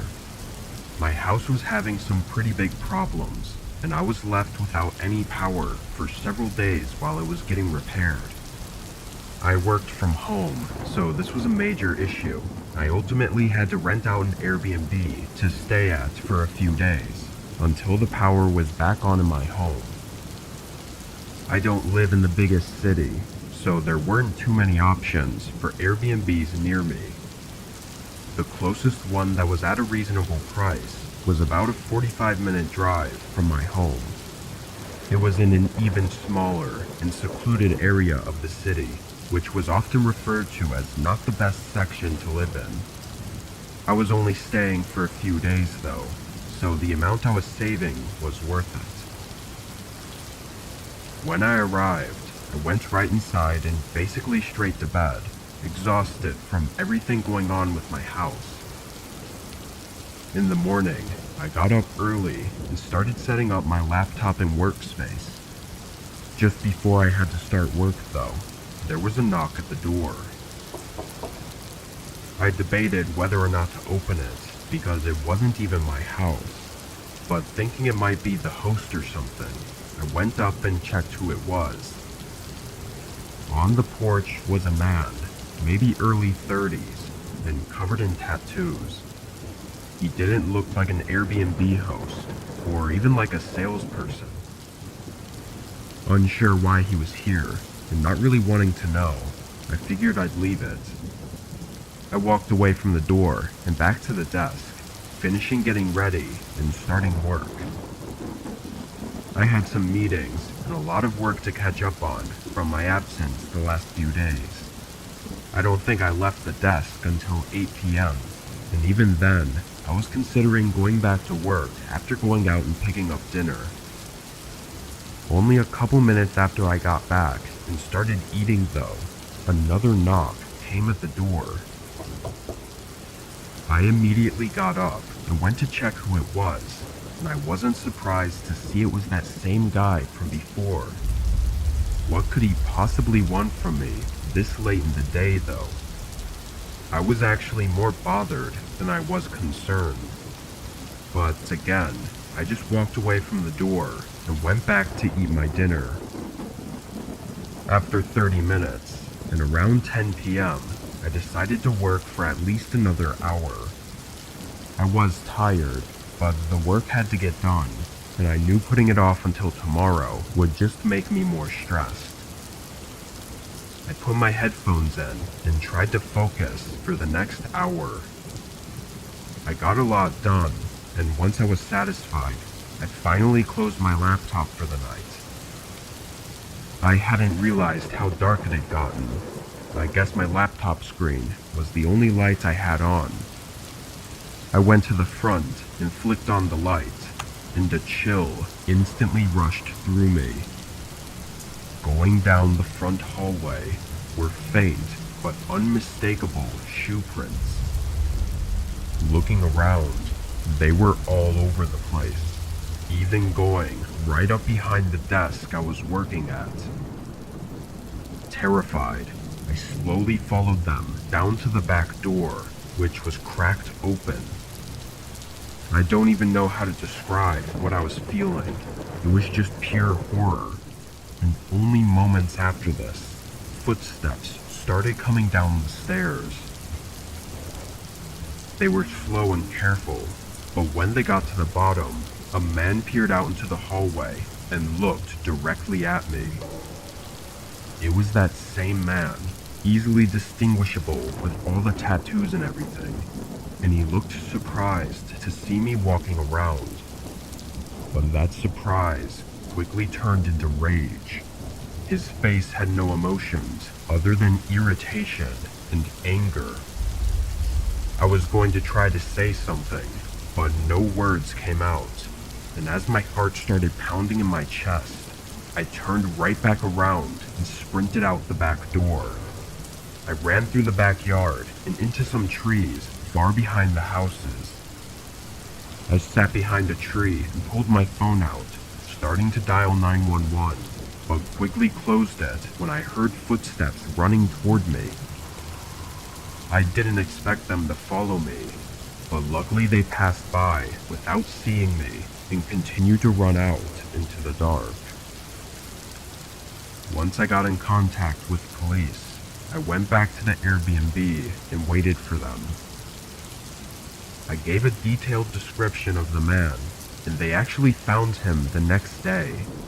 It was confirmed to be him by the tattoos I had noticed, and he'd actually broken into several homes in the days leading up, doing horrible things to those who lived in them. I don't know what he was planning to do to me, or why he seemed to have left me alone at first, but I can rest easy knowing he won't be able to do anything anymore.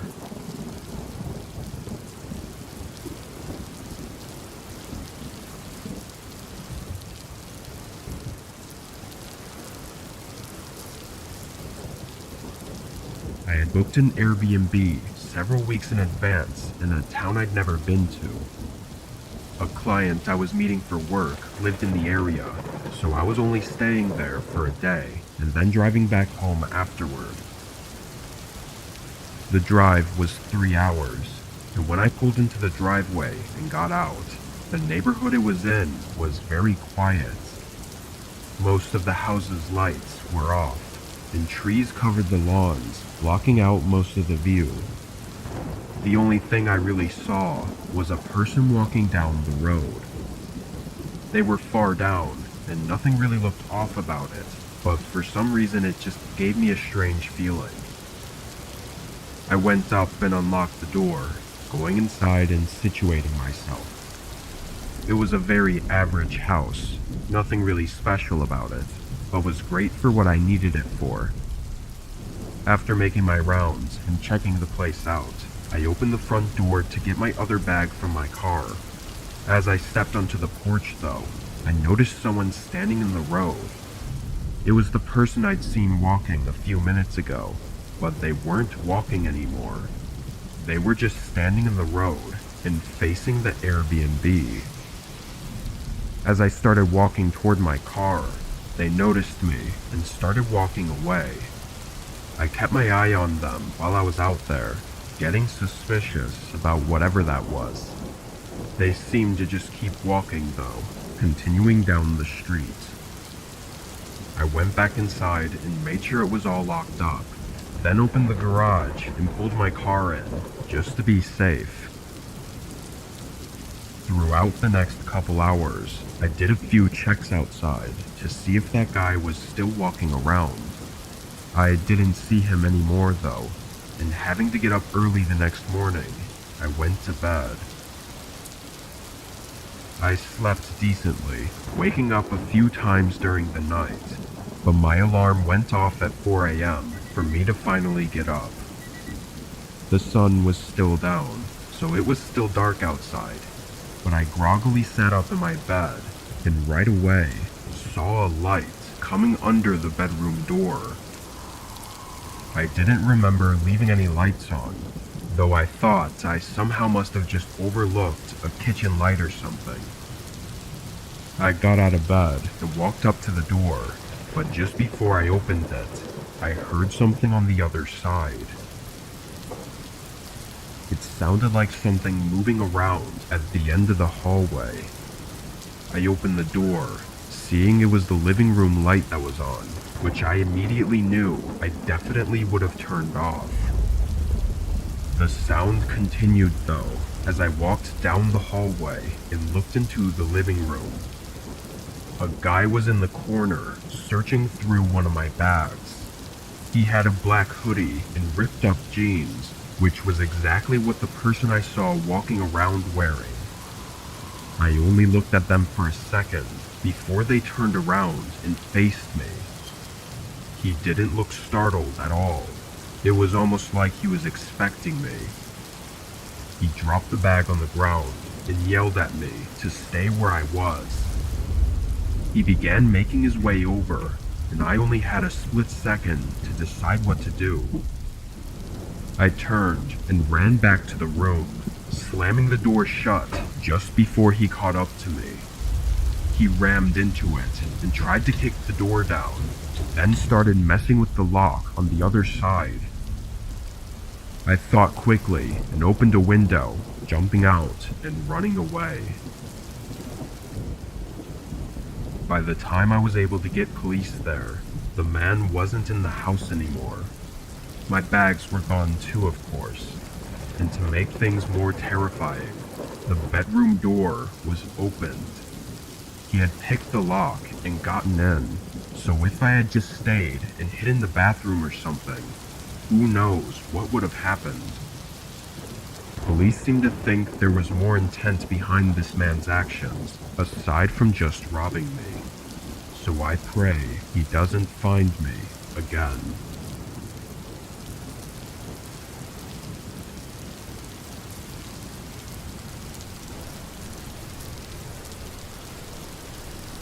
I was on a road trip from Portland to Chicago. It's nearly a 3-day drive, so I had some places booked to sleep at along the route. I didn't get too particular with what places I chose, but I went with Airbnbs so I could at least enjoy the road trip a bit more, rather than staying in a crowded hotel. My first Airbnb was in Wyoming, and the route through the state doesn't pass through any big cities really, so it was in a really small town. It was probably no bigger than 2 or 3 miles long. As I passed the border into Wyoming, it started snowing heavily, only dragging on the long day of driving.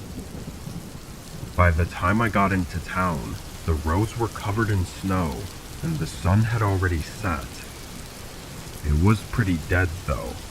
I mean, I don't know much about small towns, but this seemed exactly how I thought it would be, especially in a low population state like Wyoming. I was hoping there would be a McDonald's or something that I could get a quick dinner from, but it was very clear that there wasn't going to be. So I drove through the town and turned down the road to my Airbnb. It was a long driveway leading up to a small home in the middle of a field with tall snow-covered pine trees lined up in the front yard. I parked on the side and got out with my bag, then walked around to the front. I put in the code and got inside, closing the door behind me and turning on the lights. It was small, probably 500 square feet, with just a living room and bedroom. I took my shoes off and dropped my bag next to the bed, then sat on the couch. When I did, a thump came from the bedroom. I looked back at the doorway I had just come from. It was pretty loud, but I had no idea what it could have been. I got up and walked back, looking into the room and turning on the light. It was all the same. I went and checked the small bathroom that was in there as well, but it all looked good, and the only other door in the house was the bedroom closet. I walked over and tugged on the door handle, but it didn't budge. It seemed like it was locked from the other side. At first I was pretty weirded out that a bedroom closet would be kept shut, but then I thought it could have been a maintenance closet the owner was storing stuff in. There were no other places to put anything, so that was the final conclusion I came to. I went back to the living room and rested my eyes on the couch while thinking through my plan for the next day.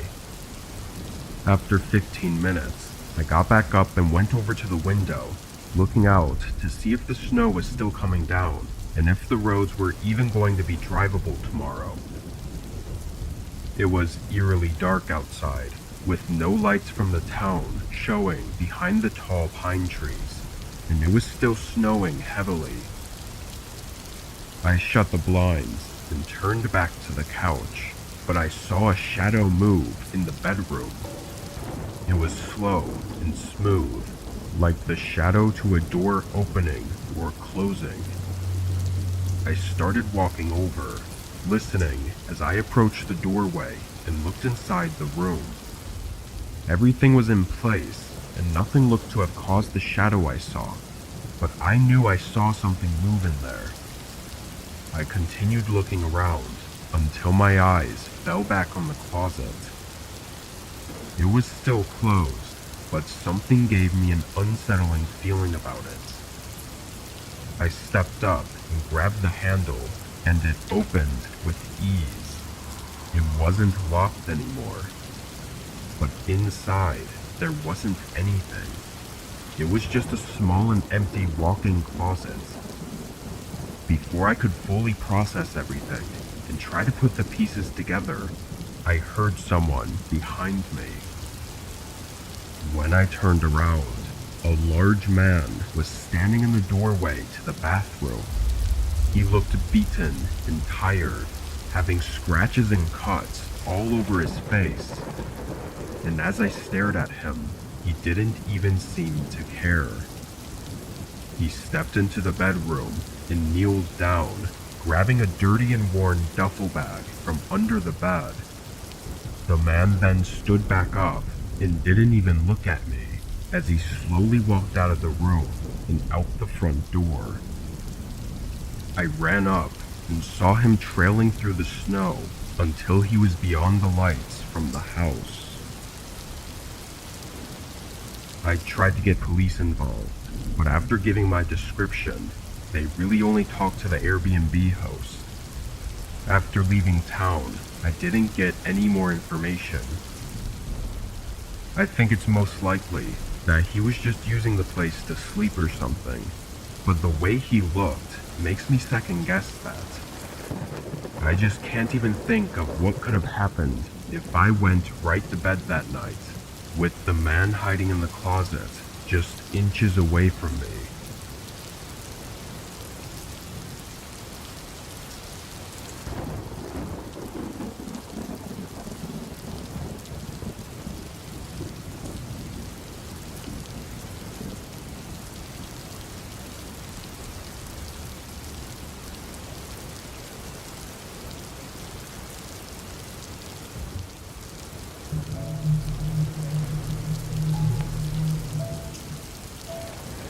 I owned an Airbnb house for several years.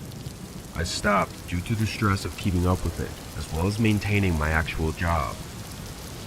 The benefit of using Airbnb instead of renting the place out like you normally would is that you would have the chance to make a lot more money if your house gets booked a lot.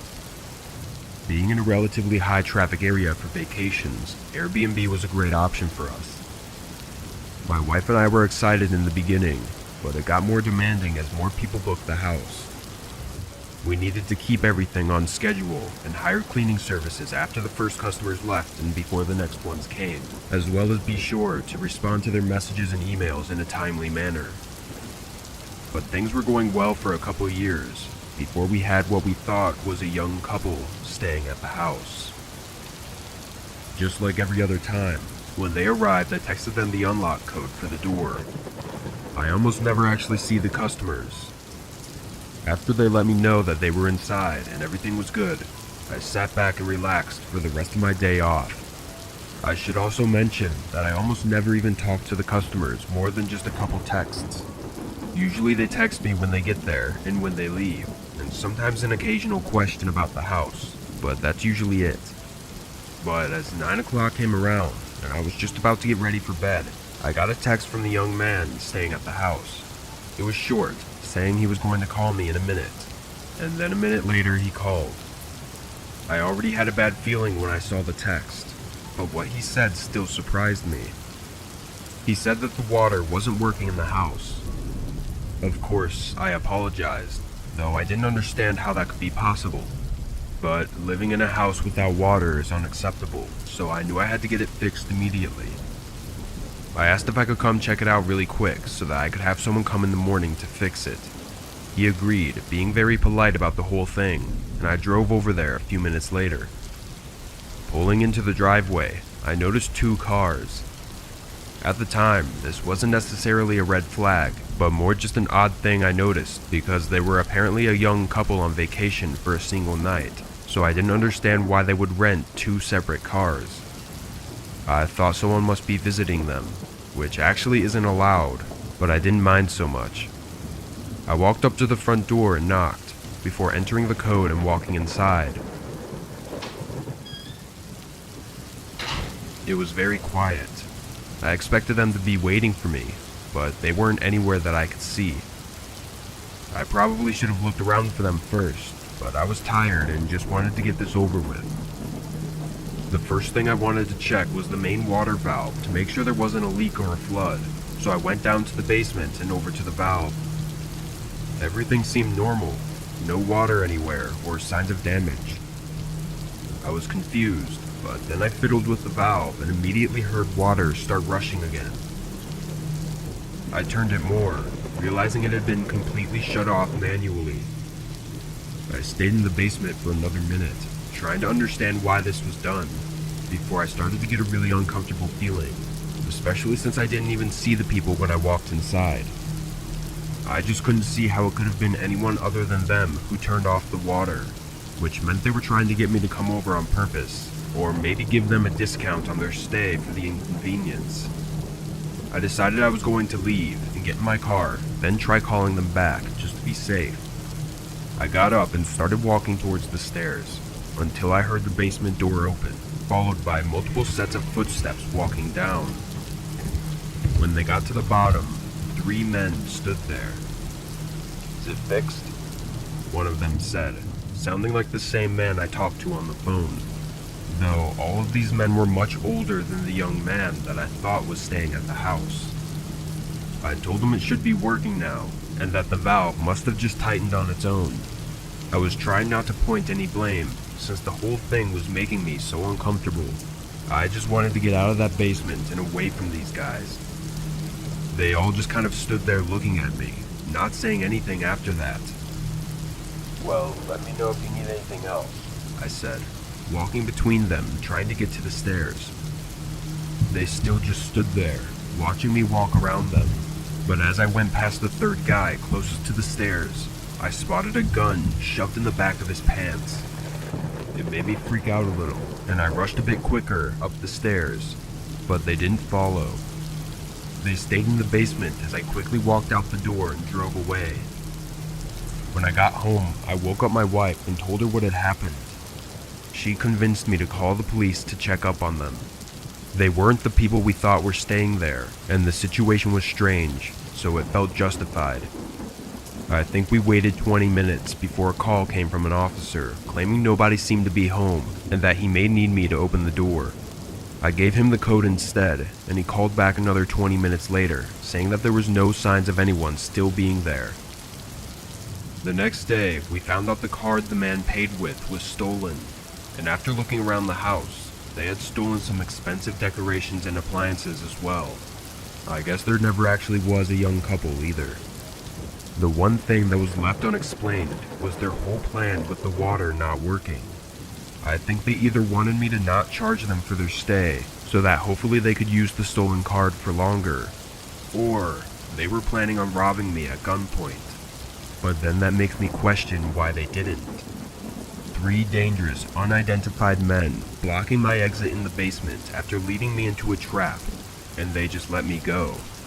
It doesn't make sense to me, but after that, I never went to the house while customers were home, and a few months later, we stopped using Airbnb and just put the house up for rent.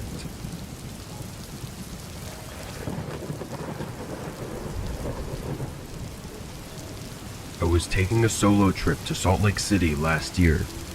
I'd never actually had the chance to go on many vacations before, and when I did, it was always with my family.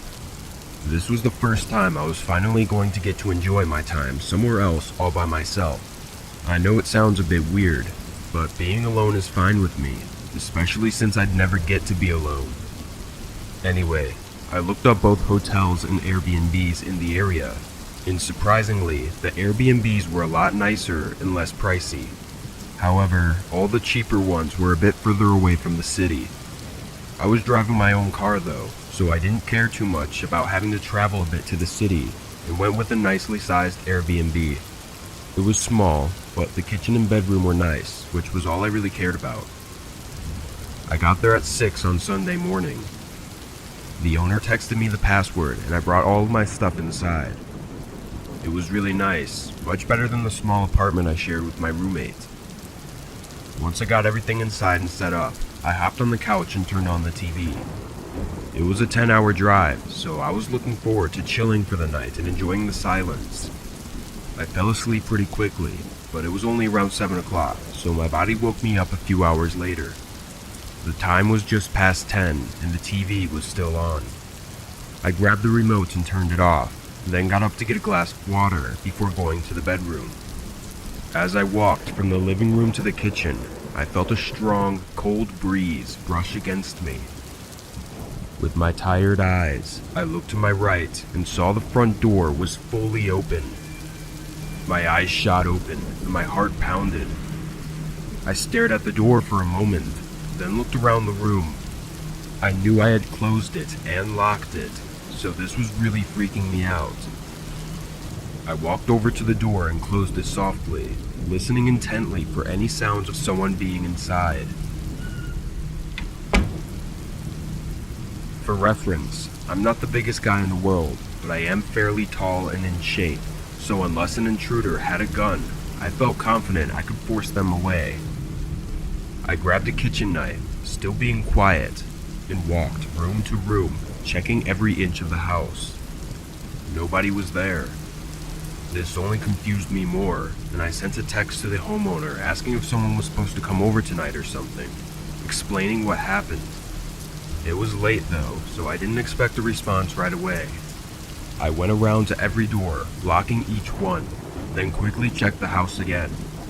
While more awake than I was before, I was still really tired. I went to bed and fell asleep with no trouble. When I woke up though, I was much less calm than I was before. I heard something from outside. Not outside the house, but outside my bedroom door.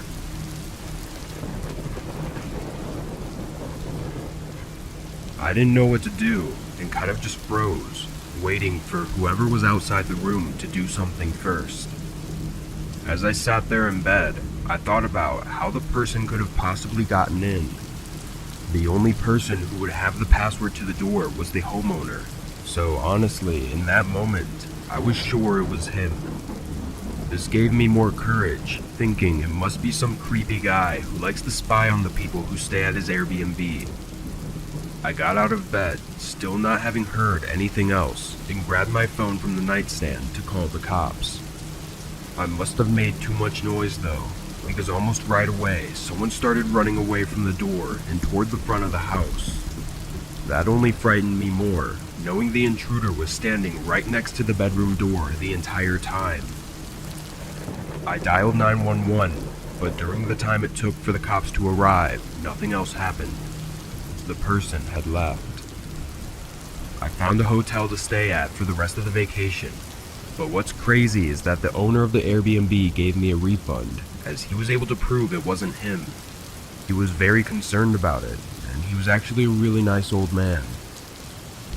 It was already creepy enough when I thought it was the owner, but knowing that it was just some random guy makes it even worse. I don't know how he was able to get in, or why he was stalking me, but it still gives me chills thinking about it. The part I think about the most is waking up and seeing the front door open.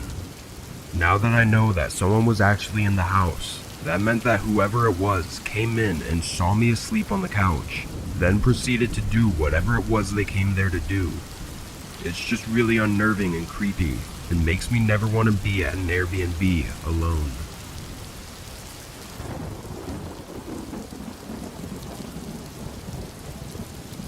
I was staying at a small 2-bedroom Airbnb during a vacation I took last year. This place was on the way to another Airbnb that I was going to stay at for the main portion of the vacation, but this was more of just a rest stop for the night. The place was clean and empty, just as expected when I arrived. I walked around the whole house to check it out before bringing in my luggage and sitting on the couch. It was probably 8 p.m. by this time of night. As I sat, dozing off a little, the doorbell ringing made me jolt awake. I looked over at the front door, confused and alarmed. I was a pretty small, young girl, so it's safe to say I'm often scared easily and don't like talking to strangers, especially at night when I'm alone. I got up and walked over to the door, hearing 2 men whispering to each other on the other side. The door didn't have a safety lock or anything, so I just kept the door shut and called out to them. Hello? Hey, we're here for the Airbnb. Can you open the door? A man called out. I loudly asked what they meant, not understanding what being here for the Airbnb was supposed to mean. He responded, saying that he had the place booked for the night. I knew there had to be some sort of mistake, so I told him, still yelling through the door, that I had it booked as well and that he needed to contact the owner. The man didn't seem happy about that, although if I were in his position, I'd be pretty upset too. I heard one pair of footsteps walk away from the door, while the other man asked again if I could open the door so that we could talk about it. I was about to give in, putting my hand on the doorknob, thinking that he seemed believable, but something came over me telling me to just play it safe. I said my husband would be down to figure it out in a few minutes. I didn't want them to think I was alone, so I was hoping that would catch him off guard if something was bad.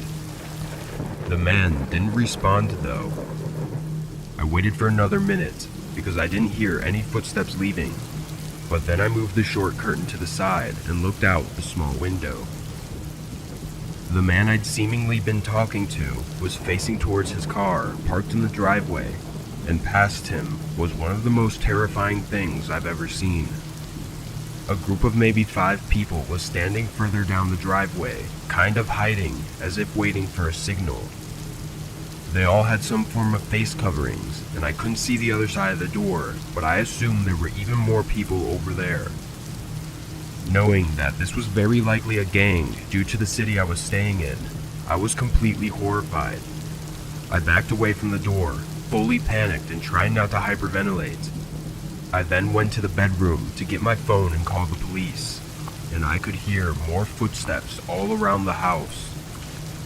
It was like I was surrounded by a pack of wolves who at any minute could crush the windows and break inside. I took my phone into the bathroom with me and called 911, trying to remain calm.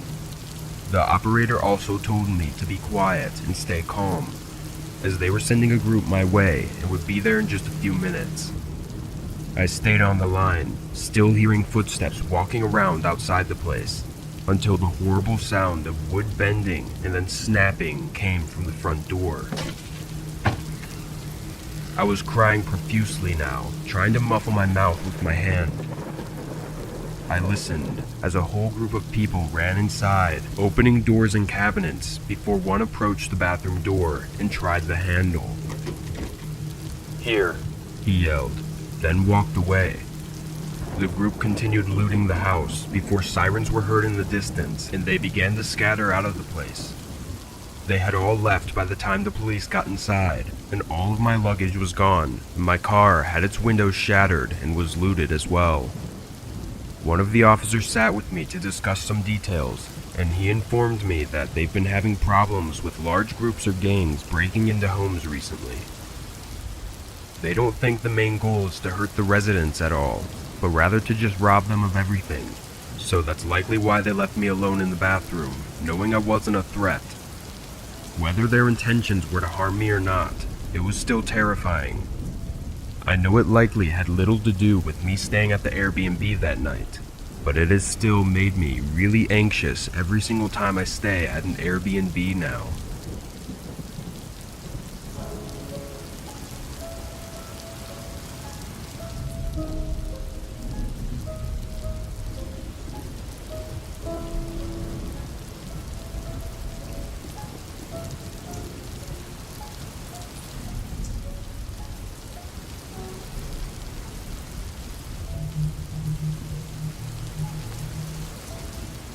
I rented out an Airbnb in Northern California last summer.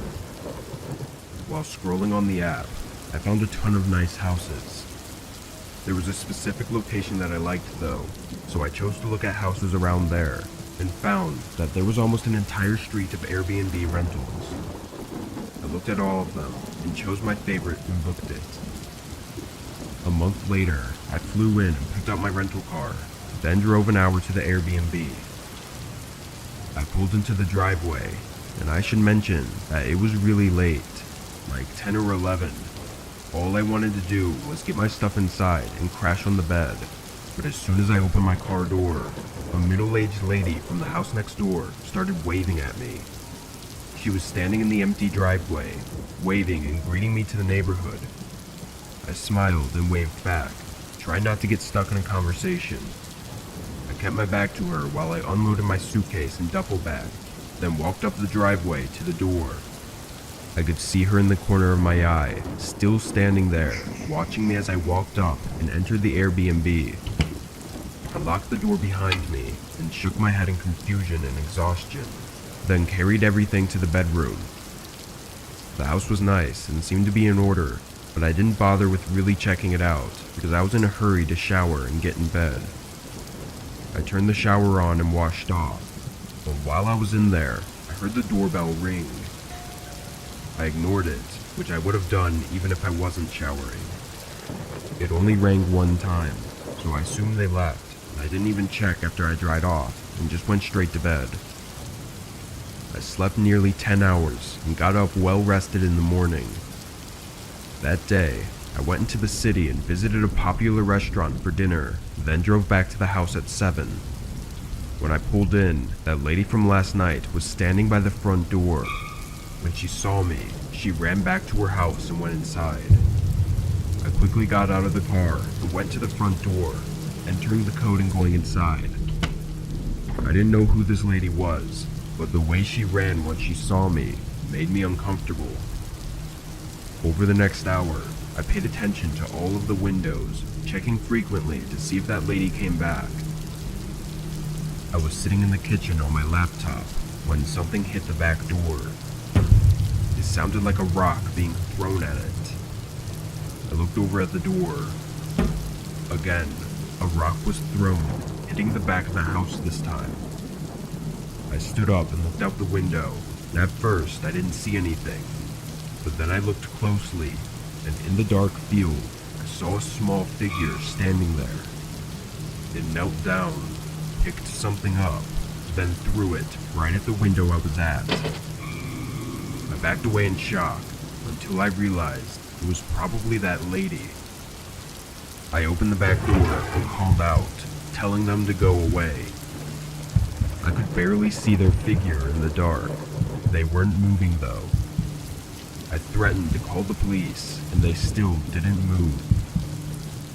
A creepy feeling rushed through me, and I slid the door shut. I wasn't sure if I actually wanted to call the police. I mean, if it was just some crazy lady, then I didn't really feel threatened. I decided to wait and see if she does anything else, and after a while, it seemed like she'd given up. 2 hours later, I went to bed. By then, I wasn't even thinking about the lady anymore. I woke up in the middle of the night though, hearing something.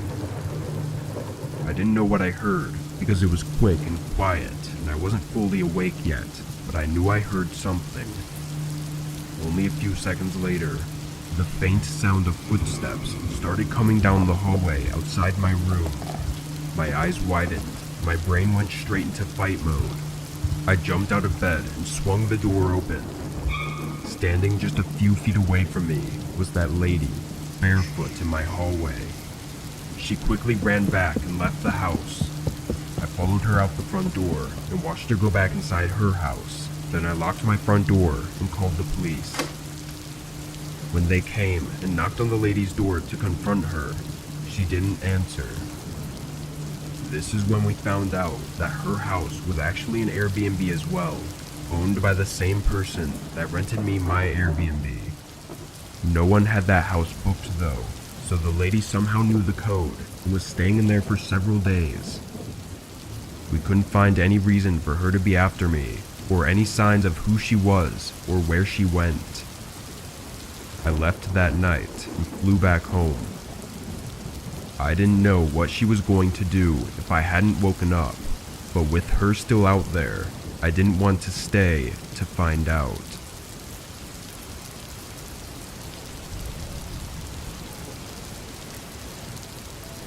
I turned 18 back in the 90s, and my uncle offered to rent out his summer home by the lake for me and my friends to have a nice spring break trip for the week. He frequently rented out this spot to friends and family, kind of like a family-only Airbnb at the time, and promised me when I was old enough that I could rent it out too. A little backstory on my uncle. He was extremely rich. He owned a few lounges in Vegas and LA with his buddy that were really big back in the day.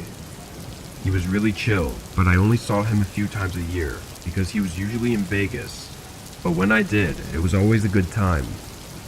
My family and I lived in Pleasant Prairie, Wisconsin, while my uncle's lake house was in Antioch, Illinois, which wasn't too long of a drive, as we were both by the border, so maybe 20 minutes. My parents were hesitant to let me go, and at the time, I thought it was because I was young and they didn't trust me, but after everything I discovered, I don't think that's what they were worried about. Ultimately, they let me go, and said I could only bring 4 friends. I only really had 3, so it all worked out. My best friend Tim came with me the night before my other 2 friends were supposed to show up, to help me get everything together. My uncle's lake house wasn't big by any means, but it was really nice and even had a pool with a hot tub. He had a whole game room downstairs with pinball machines and a pool table. This house was everything I imagined when I thought of money. We got there around 5, and my uncle had been in town a few days ago to leave me the key inside the mailbox. I gave Tim a tour, and he was in awe at how much cool stuff my uncle had. I was really excited to show him the basement, because that was my favorite part, but I noticed the door to the basement had a couple new locks on it, which I didn't think anything of. He did have some pretty expensive stuff down there. Finding the keys to all the locks was really annoying though. When we finally got down there, I started showing him everything, until he mentioned a strange door in the corner that had a desk in front of it. We were both curious, so I opened it to see what was inside. A few boxes were stacked in the corner, and against the wall stood 4 huge gun safes. The first thing out of Tim's mouth was, "What does someone need 4 gun safes for?" And I was thinking the same thing. My uncle doesn't hunt. He never has, at least from what I know, so it definitely wasn't for animals. Tim tried convincing me to look through the boxes, but although I was curious, I couldn't disrespect my uncle like that and invade his privacy. I felt as if we had seen way more than we were supposed to. I led Tim out of the room and locked the door. Skip to a few days later. Tim mentions the room to our other friends, and now that's all they can talk about. I open the door for them to show them the room just to get them to shut up, but it just makes them go crazier, throwing out different theories of what's in the boxes and the gun safes, how many guns he has, or if there's bodies in there. By the end of that night, they were fully convinced he was a serial killer, but I knew my uncle, and he wasn't like that.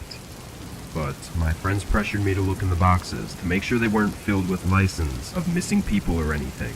And if it wasn't for one of my friends being genuinely freaked out about the possibility of being in a killer's house, I probably wouldn't have looked, even though the curiosity was killing me too. I told him I'd take a peek, just to ease his mind. I opened the box and didn't see anything out of the ordinary. Some pipes and a box of cigars, but mainly a ton of letters. As I shuffled through them, I found my name on one of them. I kept digging and found not just my name, but my parents, my little sister, my aunt and her husband and their children's names, the schools they go to, and my school, my sister's school. And next to all of our names and info was how we would die, some ways being more gruesome than others. By this time, I was fully invested. I'm looking at everything else in the box, and that's when I find multiple threatening letters addressed to my uncle, basically saying that if the person sending them letters doesn't receive the money, then various awful things are going to happen. There were due dates for the money to be sent, and dates of consequences if not sent by them. And if all of this wasn't scary enough, I saw pictures of my oldest cousin walking around outside her campus with a description on the back of what would happen after they take her if they don't receive their share by whatever date. I put everything back in the box. My friends were in shock. They consoled me for the rest of the trip and assured me that if nothing bad had happened yet, then nothing will. Most of the dates on the letters were from many years ago, so I agreed with them. But in the back of my mind was this constant thought of my whole family's life being in my uncle's hand. And if he screws up, even by accident, we would all be paying the price for it. I told my dad when I got home, looking for some solace, but the only response I got was don't go through other people's things, and that was the end of it. I lived in fear until 2013, when my uncle passed away, supposedly by suicide. A big part of me wonders if that's true or not, and although I was sad, a huge weight was lifted off my shoulders, and I'm sure the rest of my family felt that too.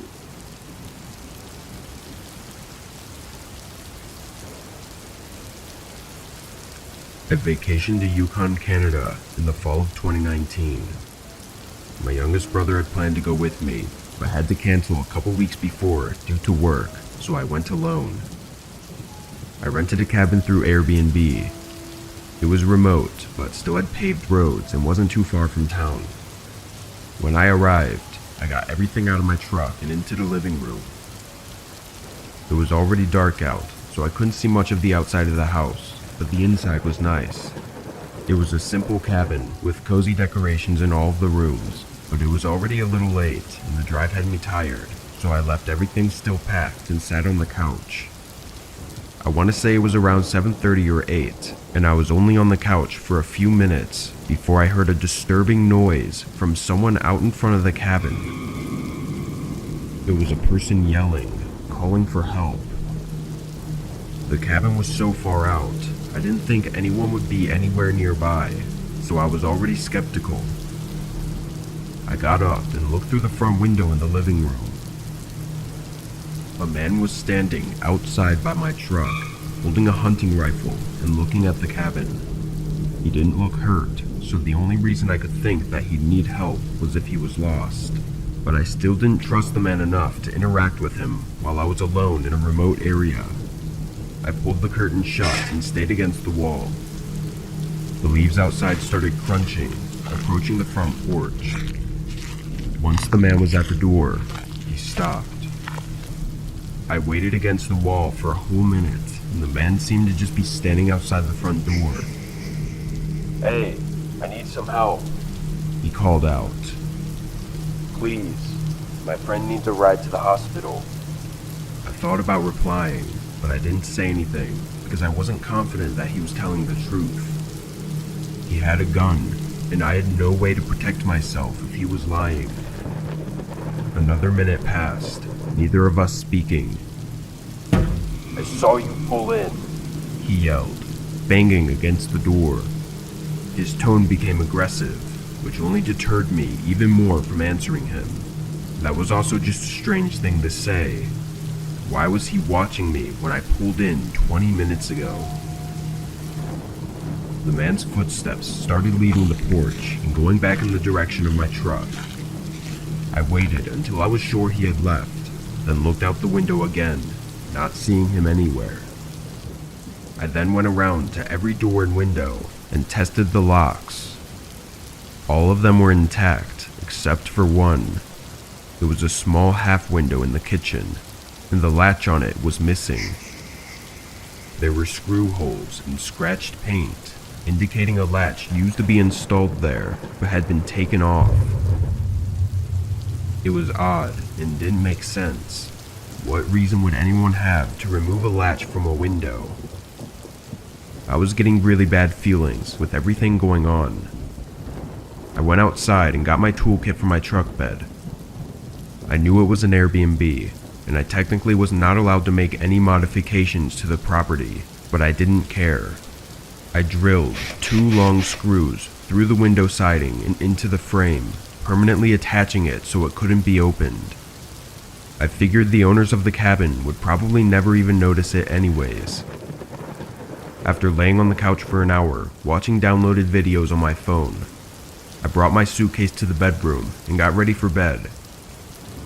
There was no clock in the room, but I was laying in bed for a long time, definitely over an hour, just unable to fall asleep. That's when I heard some odd noises. A couple thuds on the outer wall of the cabin. then some strange sort of scraping sound. It happened a few times, then it stopped. I was sitting up and staring at the bedroom door, not making any sounds.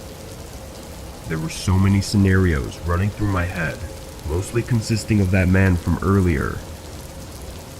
I was probably sitting there in silence for 30 minutes, listening intently for any other noises. At some point though, long after I heard the noises, I fell asleep. When I woke up, it was morning, but I immediately remembered the sounds I heard last night. I got up and walked slowly through the house. Everything seemed to be fine though, until I checked the kitchen. That small window with the missing latch had a small gap at the bottom, like someone tried to pry it open. I went out the back door and looked at it from outside, seeing scratches and dents. But the creepiest part of everything was that none of the other windows had any scratches or dents. Whoever tried to break in last night only tried to open the small window with the missing latch. I ran back inside and contacted the Airbnb host, then threw everything in the back of my truck and left the cabin. I don't know if it was that man who came to the house asking for help, or maybe just some random person, but whoever it was had planned for this. I was lucky to have taken such a cautious stance on everything, because if I had opened the door for that man, or not screwed the window shut, then that cabin could have been the last place I ever stayed in.